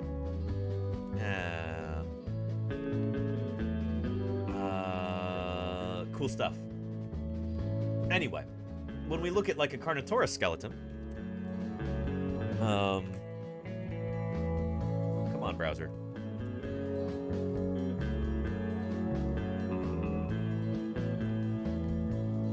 These guys probably would have had gastralia too, and they're not often mounted with that. But yeah, they probably had it. But man, is that a robust scapula though? That's really crazy. I don't know if that actually reflects reality though. Because I don't see this in every skeletal mount of Carnotaurus. In some of them, the scapula is less pronounced. So Scott Hartman, he does actually give it really big coracoids there in the front. Interesting. Yeah. And also gastralia. So yeah, I'm not sure what that's about, Golganek. That's really interesting. And there's a really, really fancy... like toy model Carnotaurus skeleton that you can get. I saw this earlier in an image search. This thing cost $500. Holy cow. But it's still got the super robust coracoids. Almost like clavicles, but they're attached to the scap. Well, it's coracoid, different. But yeah. It's hard to say what's going on with this critter. What was Carnotaurus eating? What was it going after? What did its skull evolve to do? Because, man, does it have a weird-looking skull, and I can't wait to show you. Yeah. And coracoid. Yeah. Here, I'll spell it for you.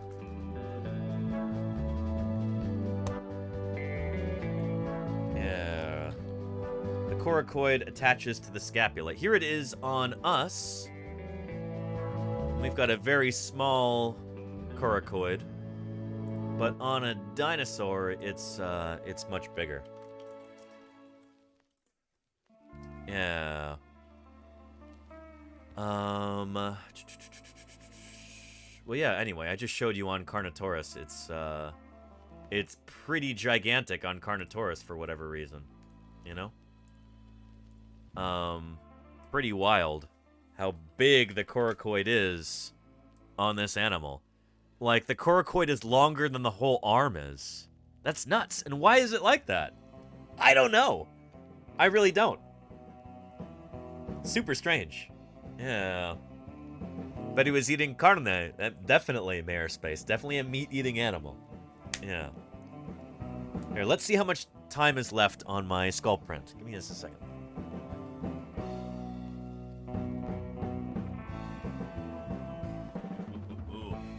Ooh, 32 more minutes. Nice. Nice. Yeah. Maybe they like to run at each other and collide? That actually is an idea that was brought up before, Mayor Space. I know you're joking about that, but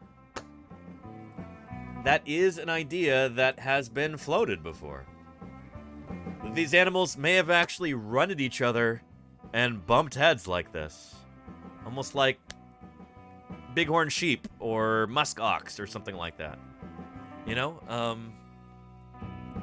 Yeah. Yeah.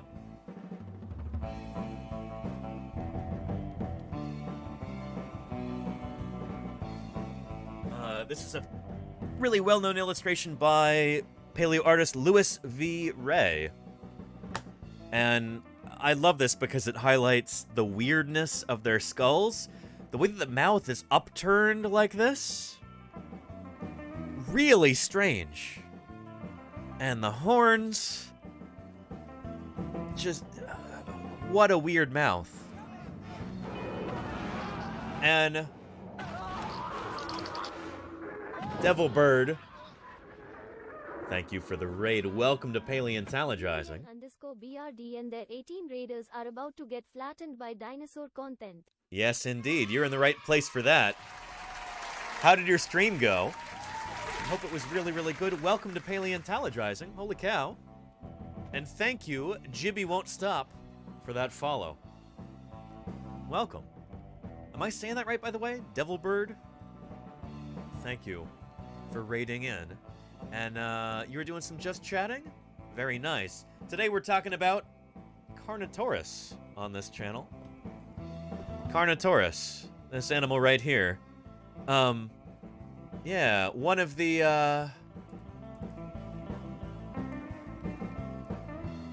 somehow has become one of the most popular dinosaurs in popular media. Appeared in all kinds of different movies. You know, video games, television shows, all kinds of stuff. There's exactly one specimen that we have of this animal, and yet somehow it's become one of the most well-represented dinosaurs in popular media, which is pretty wild. Yeah. Anyway, we're talking about it because it was on this day, April 4th, back in 1990, that a detailed description of Carnotaurus was first published. Dinosaur was first discovered back in 1984, first published on in 1985, but that was a super short paper. It was basically 1990 that this dinosaur was really introduced to the scientific world in a meaningful way. Anyway, my name is Danny Anduza. I'm a dinosaur paleontologist here on Twitch, doing science outreach 5 days a week. Welcome to the channel if you're new. Jibby Won't Stop, thank you for, goodness, you make me blush. Thank you for the kind words. Yeah113, Carno indeed, yes. And MPRCD, Mipkerd, thank you for being here. Welcome. Yeah. Very nice. Yeah. Since we've got some new people here, do we want to play a quick welcome video to introduce any new folks to the channel? Explain how a paleontologist arrived here on Twitch in the first place, all that good stuff? It'll buy us some time to let our Carnotaurus skull finish printing. We've got less than half an hour on the clock for that. Please do? You bet, Jibby. Okay. Yeah. Thank you again, Devilbird. Can we get another shout out for Devilbird real quick? Thank you so much for your raid. I really appreciate it. Yeah, without further ado, let's bring forth our friend previously recorded Danny, and he'll tell you who I am, what a paleontologist is doing here on Twitch in the first place, all that good stuff. So, here he comes right now, actually. Previously recorded, Danny. Go ahead and take it away. Thanks, present day Danny. You know, people ask me all the time, Danny, how did you first get interested in paleontology? And I've always been interested in fossils from the earliest time I can remember, particularly dinosaurs. My parents like to say that I decided I wanted to become a paleontologist pretty much the moment I realized I couldn't grow up to be a dinosaur. And believe me, I tried. I was born and raised in the San Francisco Bay Area, which is a lovely place to grow up. Except that we haven't got any dinosaur fossils here. So right after high school, I packed up and moved to Montana, one of the best places in the world to find dinosaurs. Just a couple days after I arrived in Montana, I started working at the lab at Museum of the Rockies, and the paleontology program founded by Jack Horner. Jack's done a lot of amazing things in his career, but you may know him as the scientific advisor on the movie Jurassic Park. You consulted on that movie. I did consult on all those movies. And they said the guy, Alan Grant, was you. Yes, yeah, well, fortunately, he didn't get eaten. But we wanted a credible resource that could back up several theories that we were sort of expounding. And one was that dinosaurs eventually evolved into birds. And even the word raptor means bird of prey. And that's something that Jack Horner believes in and could defend if necessary. And Jack Horner became our credibility. It was in this program that Jack built that I learned how to be a dinosaur paleontologist and how to think outside the box. I've done work at a number of other museums around the American West, helping to prep fossils, design exhibits, and educate visitors. I did a fair bit of eclectic fieldwork in various places, identifying and collecting early Cretaceous dinosaur tracks on the Idaho border, Sphenodontian fossils in the gravelly range of the Rocky Mountains, Cenozoic fishes in western Nevada, but most of my work out in the field was with Dr. Denver Fowler, who is now curator of the Badlands Dinosaur Museum. In all, I've worked probably a few hundred sites throughout the late Cretaceous of Montana, in the Hell Creek and Judith River formations, digging up dinosaurs. Lots and lots and lots of dinosaurs. And from time to time, that work has even garnered some media attention.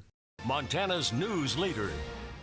5 paleontologists are excavating what looks to likely be a new species of armored dinosaur. We found its head, and we found parts of its armor and plates, and so it should be a new species. And much like my fieldwork, my research focuses on dinosaurs. I'm particularly interested in their behavioral functional morphology. All these bizarre anatomical features that certain dinosaurs had, I want to know what they used them for. Right now, I'm working on a study on spinosaurs. All right, but don't ask me too much about that because it's still a project in the works and I can't give away too much just yet till it's published. But anyway, a couple years ago I realized that things were definitely headed downhill in Montana. So I packed up and headed back to the West Coast. And I've become kind of fed up with all the bullshit in academia, so I found myself another job. I am now a teacher in early childhood education. And let me tell you, it's been a natural fit since day one.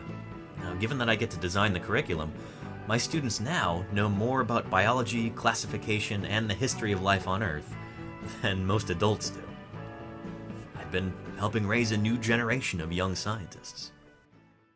Then, coronavirus hit. In mid-March, when all the schools shut down in San Francisco, I started holding classes over Zoom, and we picked up right where we left off. 1, 2, 3. I love digging in the dirt with just a pick and brush. Finding fossils is my aim, and so I'm never in a rush because the treasures that I see are rare and ancient things, like velociraptors' jumps Archaeopteryx's wings and all the kids who wanna see them lining up at our museum. I am a paleontologist. That's who I am, that's who I am, that's who I am. I am a paleontologist. That's who I am, that's who I am, that's who I am. That's who I am, that's who I am, that's who I am. That's who I am, that's who I am, that's who I am. I realized that I really enjoy teaching remotely. So back in May, I decided to try streaming on Twitch. And here we are. This is my passion, and now I get to share it with you. And what could be cooler than that? I believe that scientists ought to be public servants. Ultimately, it's our job not just to make scientific discoveries, but to teach the public about them. That's exactly what I want to do here. Now, because of COVID-19, this will be my first summer in almost 10 years with no fieldwork. I'm trying to look on the bright side, though. It's not all bad. At least I have more time for outreach. And I've got plenty of cool stuff to work on. And if you could throw some support my way by subscribing, I'd be incredibly grateful. So anyway, if you are new here, you should be pretty well clued in by now. And I'm glad you're here. I hope you're having a good time. Anyway, let's see what present-day Danny has cooked up for us. All right, present-day Danny, back to you. Well, thank you very much, previously recorded Danny. And thank you very much to Devilbird for that raid. Welcome to the channel. Let me know if you've got any questions. Yeah. We didn't come here to fight with monsters. We came here to find fossils. We did come here to find fossils. MPRCD, thank you for the follow. Appreciate that. And I'll be finding fossils this summer too. Museika says, is there a confirmed dig this season? If so, what are you going to be looking for? I've got at least 2 confirmed digs for this next summer. Yeah. In June, I'm going to be up in Wyoming, looking at some, well, digging up and probably finding also some late Cretaceous dinosaurs. Potentially the ancestors of dinosaurs like T-Rex and Triceratops. And then after that, I'm going to be down in eastern Utah, looking at really, really early Cretaceous dinosaurs. Some of the earliest Cretaceous dinosaurs in North America. So the ancestors of, like, Utah raptor, iguana colossus, dinosaurs like that. Yeah. And then I might be doing some stuff in late August and early September also at a different site. But yeah, digging up some ankylosaurs, some armored dinosaurs. But yeah. And yep, I've got to try and set things up so I can test out the satellite equipment first thing tomorrow morning, Lenina. Yeah, and then I got to do a fundraiser. If it works, then I'll do a fundraiser and we'll get ourselves a generator so I can do fieldwork streams live from the field this summer. Show you what it's like to dig up dinosaurs live on stream. Very excited about that. So yeah. Cool stuff. And Jibby Won't Stop says, my fiance bought my ring with Triceratops fossil in it and meteor base. Interesting. Jibby Won't Stop. Interesting. Is the meteor magnetic? A lot of meteorites rather are iron based. So they're ferrous metal, so they will be highly magnetic. Yeah, if it is, it's weak. Interesting. Okay. Very cool. Yeah. Anyway, the fossils that you see behind me right here are 3D prints. Real dinosaur fossils, if they're scientifically important, which almost all of them are, they belong in a museum. And I'm not streaming to you from a museum right now. All the dinosaur fossils that I collect go to museums. Here in my office, these are dinosaur fossils that are produced on my 3D printer right here. And today, of course, I'm printing a miniature Carnotaurus skull. I've already got the lower jaw right here with these lovely teeth. those. Yeah. And the rest of the skull is printing in 2 parts right there. Should be done in less than 20 minutes, which I'm pretty excited about. So yeah. Anyway, yeah. Do I have a puffer? That is a puffer fish up there, yeah. Sharp eyes there. Yeah. That's a puffer fish lamp. I need to move that out of the way, actually. It's not supposed to be on camera, but that's okay. Yeah. And that is going to be a cool print. You're going to get to see it in just a few minutes, Golkanak. Before we get to that, let's pull up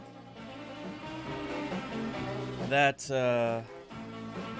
Oh, and thank you, Travel the World. Hey, appreciate that gift sub. Thank you, Travel. That's excellent. Good stuff.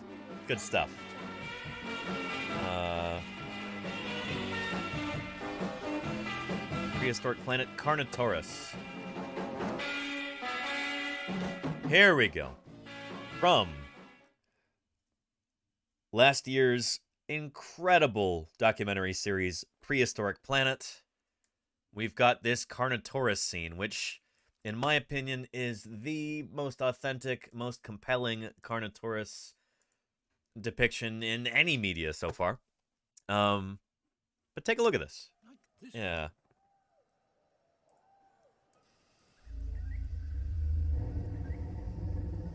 This sequence has become pretty famous. It's very compelling. Not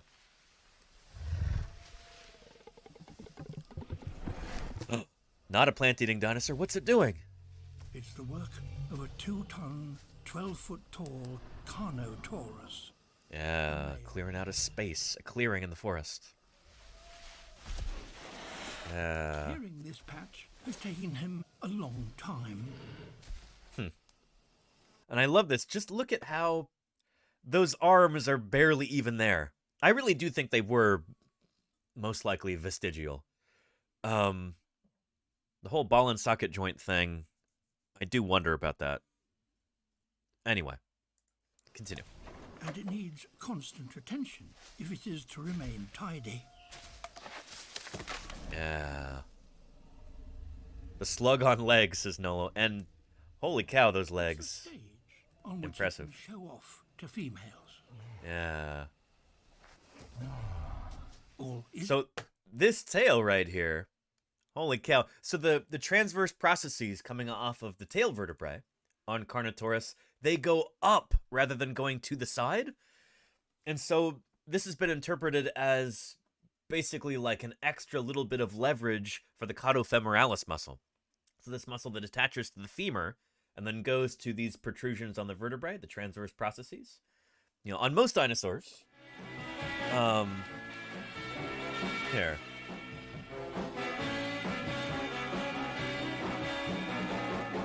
A caudal vertebra.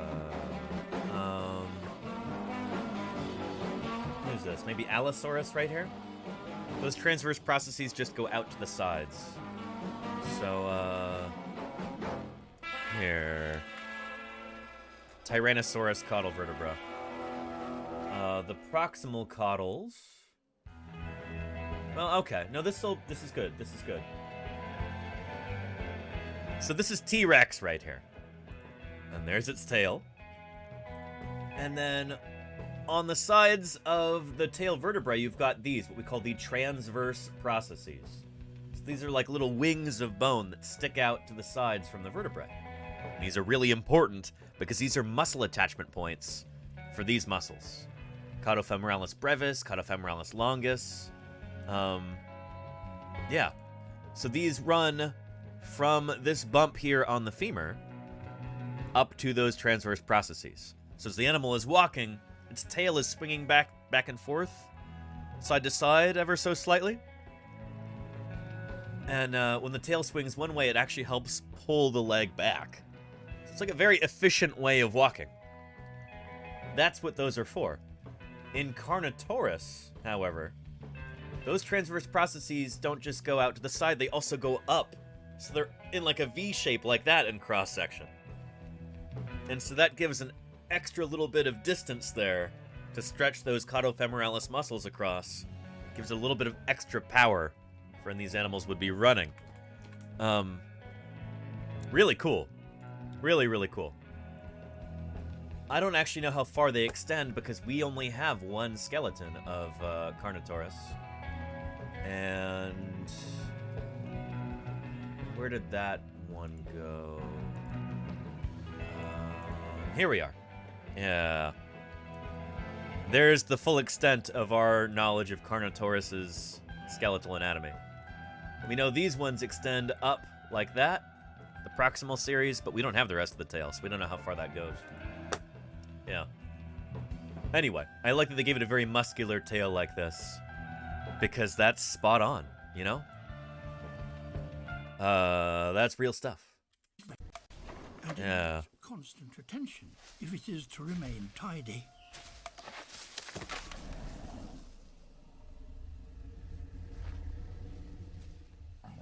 It's a stage on which he can show off to females. And have I watched Dinosaurs The Final Day with David Attenborough? I have, Musica, yeah. I have got some questions about that fossil site. But yeah. It was impressive. Almost too impressive. But that's not David Attenborough's fault, you know? Yeah. And Dark Storm says, let's see, was this the fossil remains that was initially mistaken for devil remains?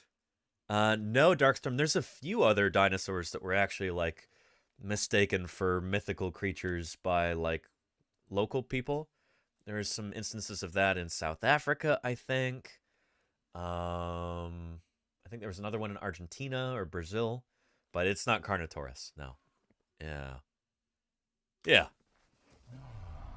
All is ready. Yeah, the horns weren't originally exposed. The horns were, you know, part of the skull was buried way, way deep, and that was a real surprise when Jose Bonaparte and his crew dug that part out. It was not exposed to the surface.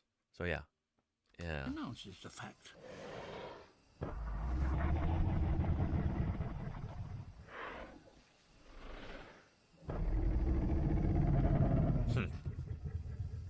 There's beautiful tree ferns there.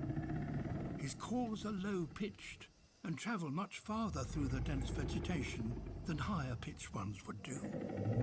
I think they must have filmed this either in Tasmania or somewhere in Southeast Australia, because these look like either Tasmanian tree ferns or this is some sort of relative of Dicksonia antarctica or Cyathea cooperi, maybe.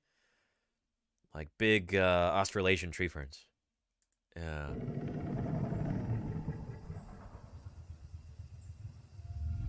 And I agree, Lenina. Yeah, they did a phenomenal job with this. Just extraordinary. Yeah.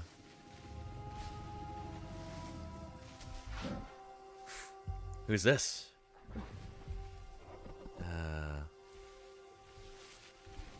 At last, a female arrives. It worked. Yeah. She's bigger than the male and more powerful.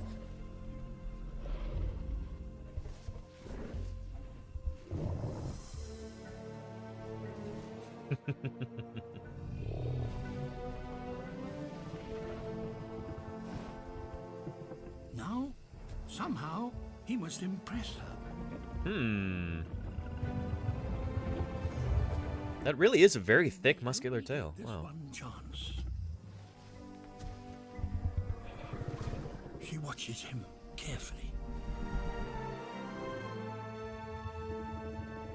If he is going to impress her, he must do so in the most extraordinary way.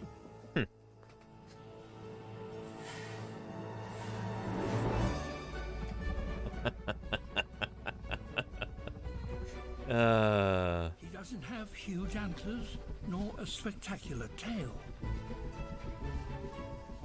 But he does have a pair of tiny, apparently useless arms. Yep.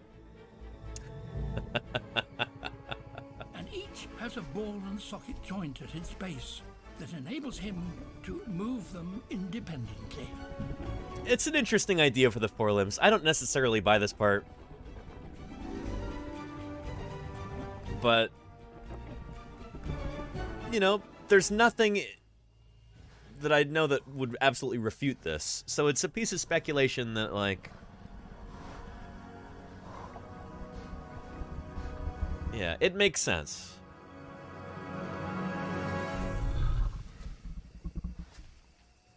Not today. Oh. Better luck next time, pal. How could he have done better? Who knows?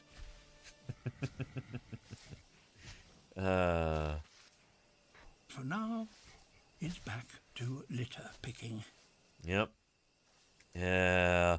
And, yeah, Charlie's Dragon, good point. Again, the Carnotaurus are reddish. Disney really had a big impact. I wonder if it was that Disney depiction that, like, that later influenced all these other ones. Prehistoric Planet here.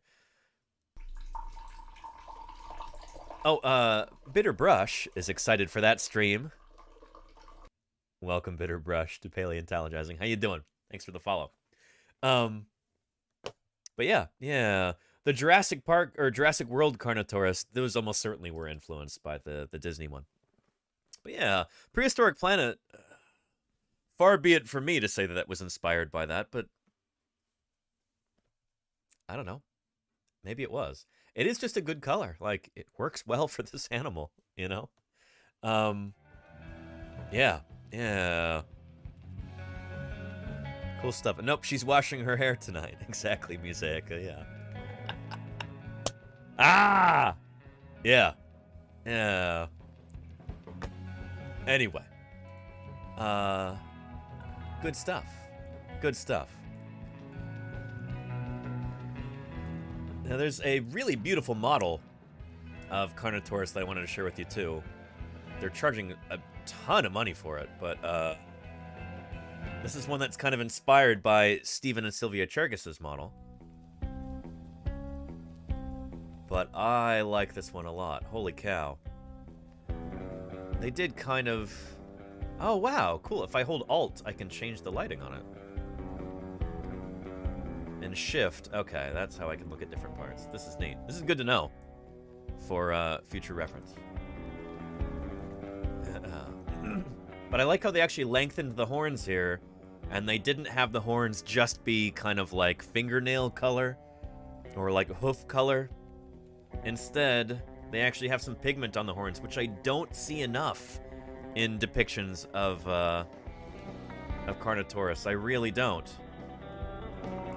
So I like this a lot. But once again, it's a... We've got a Rufus Carnotaurus. It's kind of reddish, orangish. That is definitely a trope. And, I don't know, it suits these animals really well. So I'm not going to complain about it. But it is one of those things that you just see again and again. I do like how they've lengthened the horns here. Clearly they've got, you know, a keratin sheath over the top. Really cool. And look at those little forelimbs. Very nice. Very, very cool. Yeah. They're all ginger organic. I know, right? Yeah. And Lenina says they wouldn't be like deer antlers, right? Because deer antlers, they don't have a bony core. That's all just... Or I guess it is a bony core, but it's something that's shed every year. This is not. This is an integral part of the skull. Yeah. Where was our Carnotaurus skull image? Looking. Just gonna get rid of most of these tabs. Let's just get rid of those there. There we go.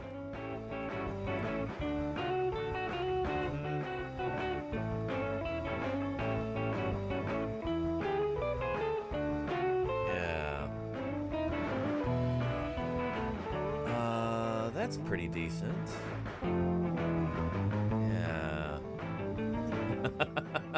Holy cow, that's a big 3D print. I think that's the same one that I'm printing right now, actually.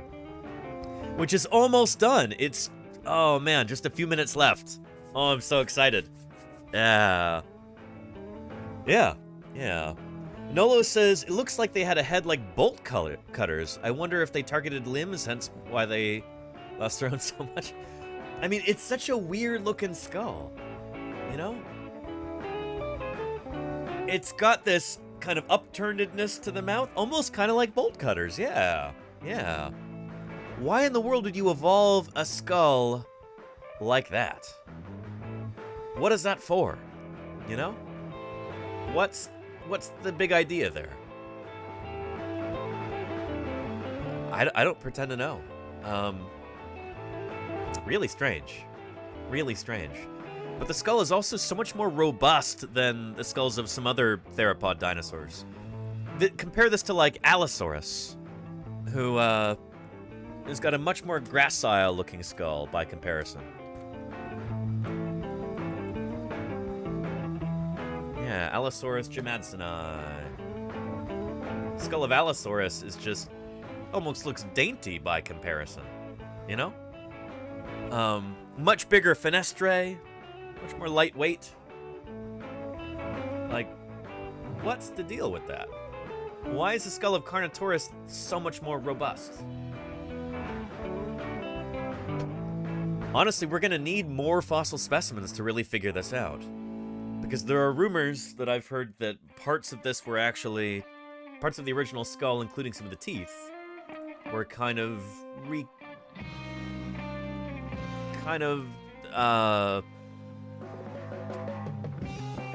enhanced, we'll say, with plaster to make it more robust.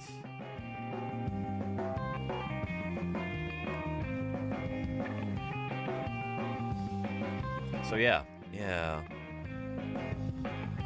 I don't know. It is almost kind of like a shark mouth in certain ways, Darkstorm. Yeah. What a weird, cool animal overall.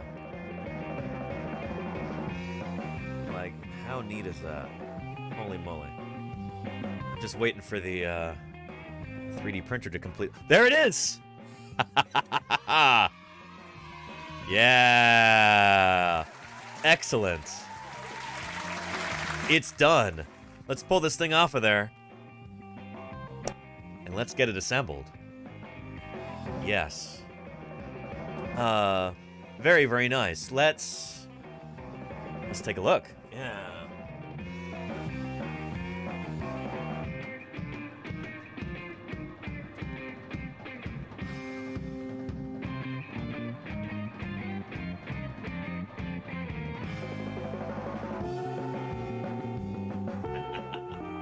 Oh my goodness, is this beautiful. Oh, this makes me happy. There we go, right there. So I printed it like this in order to try and be smart about the supports. The kind of 3D printer that I have requires supports for any, like, overhanging stuff.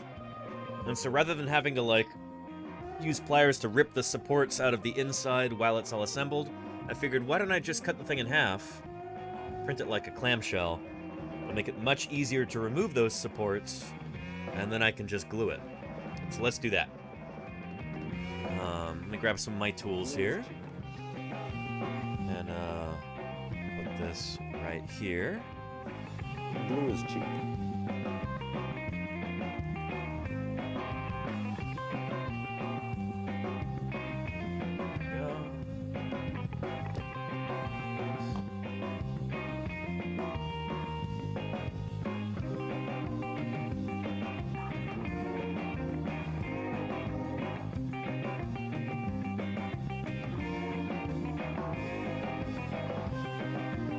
Alright. Yeah.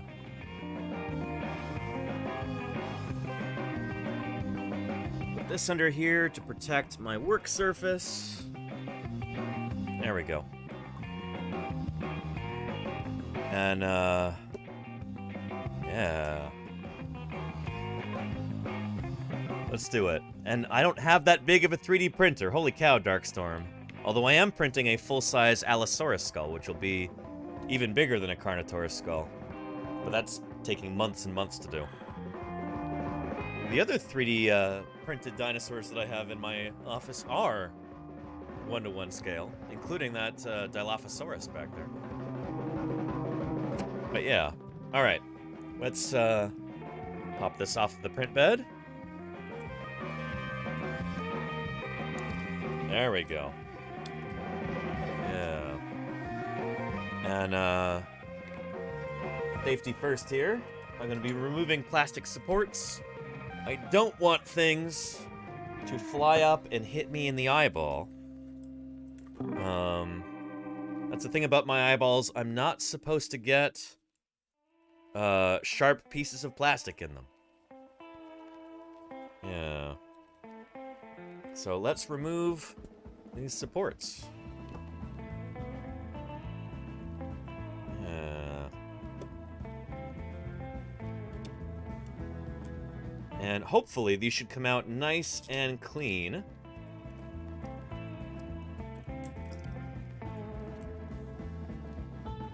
Here we go.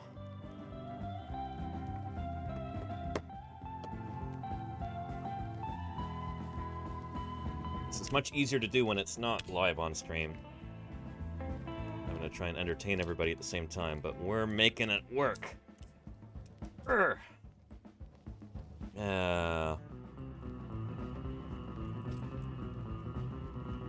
Alright, good. This is working out how it's supposed to so far.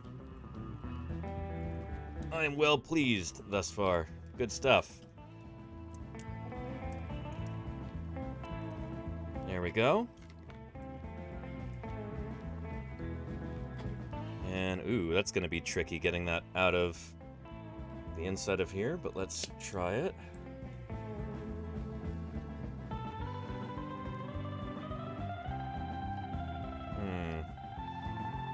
Ah!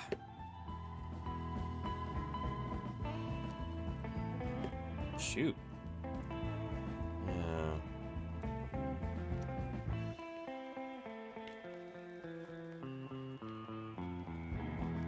At any rate, this is a lot easier than it would be if I'd printed the whole thing in one piece. Ah! Yeah. Let's work along the back of the skull there. There is the occipital condyle. One half of it right there. Yeah, this is like the ball and socket joint that connects the cervical vertebrae, the neck vertebrae, to the skull.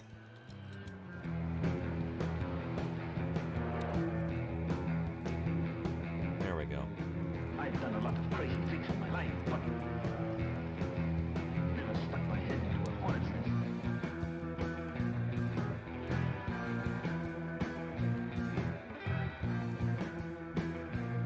Nice. Yeah. Do I have to rinse it afterwards or cure it? I mean, I can smooth it if I want. I can add some smoothing compound. I can sand it. I can paint it. But I don't have to rinse or cure anything, no. Yeah, with PLA filament like this, it's, you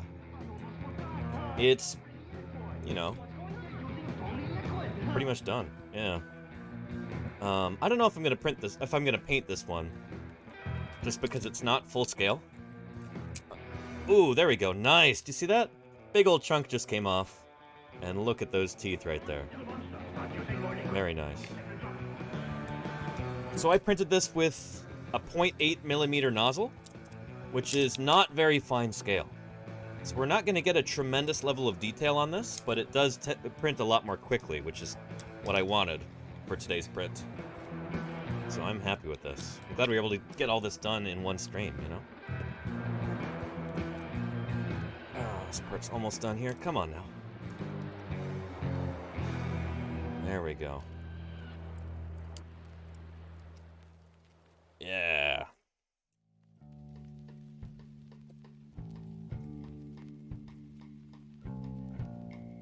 Come on now. Ah, yeah. Good. And what make is the 3D printer? Somebody type in exclamation mark 3D printer. I've got it right there for you. Ah. All right, let's get rid of this. All these supports over here. Just to get them out of the way.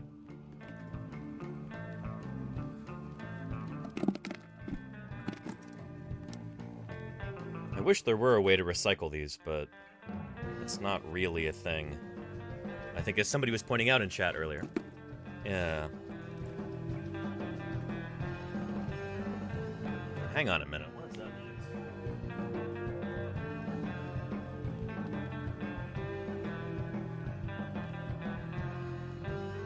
that? Somebody's setting off fireworks in my neighborhood. Never a dull moment.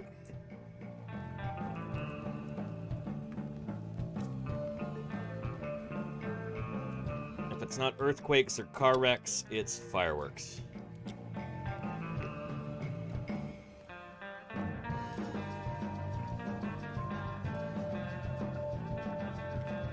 Yeah.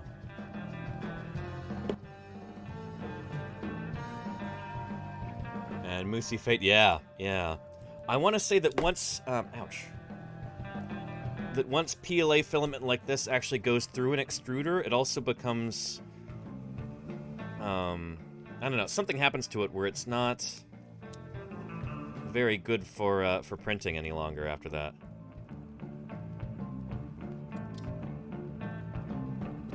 Like, after it gets heated up once, it's just kind of never the same after that. But I don't know that for sure. That's just, somebody told me that once. That stuck with me.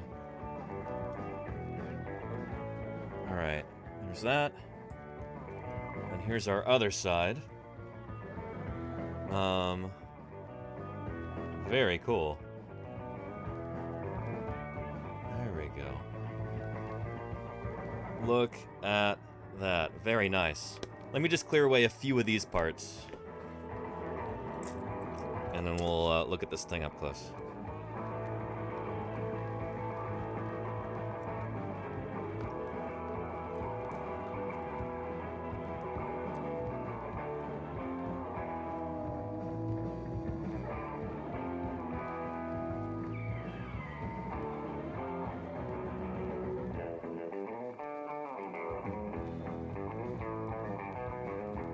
These supports are particularly resilient today. I don't know why. But they're... on this print, they're, like, really tough to clear. I wonder why that is.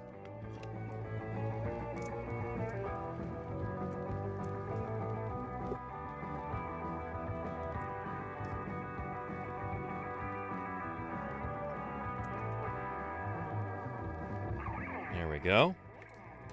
Going well, going well.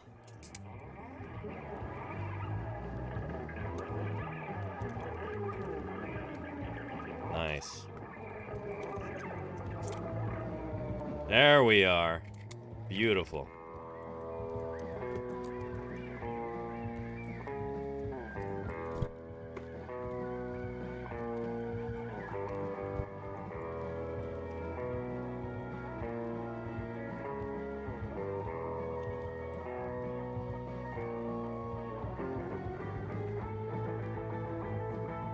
It's tricky getting that up inside of there.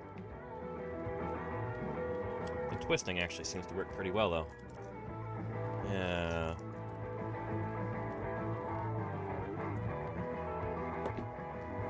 Well, pretty nifty. There's that, and there's that. Beautiful. Holy cow.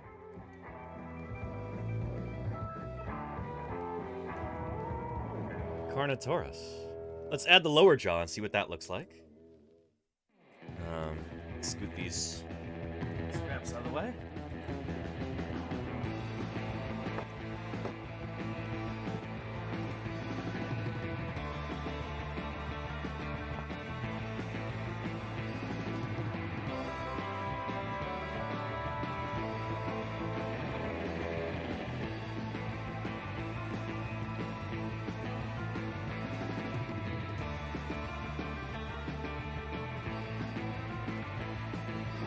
go. Oops. Got that lower jaw. Very cool. Carnotaurus. This is super neat. What an awesome little model, you know? Very, very cool. I am very happy with this. Yeah. Pretty neat. And thank you, Gormabald. Hey, I appreciate the kind words. Yeah. Very, very nice. Well, I'm looking forward to showing you this once I've got all the supports cleared and the thing glued together. Very, very cool. Very, very cool. Well, holy cow, I've been streaming for almost 4.5 hours so far. So let's go ahead and wrap this thing up, but don't go away just yet. I'll tell you in a minute what I'm going to be doing tomorrow. Yeah, but let's go ahead and begin our wrapping up here. Let's, have our Deinonychus there again. Another theropod to run our credits over for today. And let's find somebody to raid. But thank you to everybody whose names are about to appear here in the chat, or in the credits, excuse me. From you cheerers, and other financial contributors, gifters, and subscribers and resubscribers. Prime folks, thank you so much for keeping me here on the air for as long as you have. I would not be able to do this without you. Thank you to the followers and the question askers.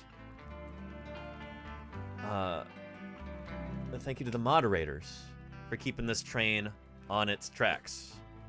We're going to go right into Melissa in Denial.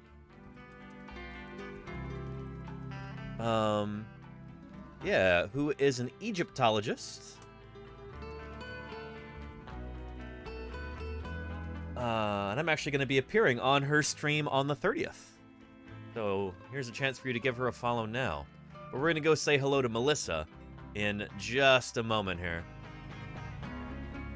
Yeah. Thank you, everybody.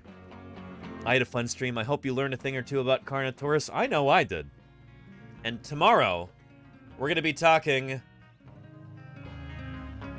about Brachiosaurus. It's an important date in the history of Brachiosaurus tomorrow. We're going to be talking about Brachiosaurus and the other largest dinosaurs that ever lived. We're going to be doing kind of a countdown of the very biggest dinosaurs. It's going to be a lot of fun. So I hope you'll join me for that at 2 p.m. California time tomorrow. Until then, everybody, you take care of yourselves. And let's go say hello to Melissa. All right, bye-bye, everybody. Thanks again.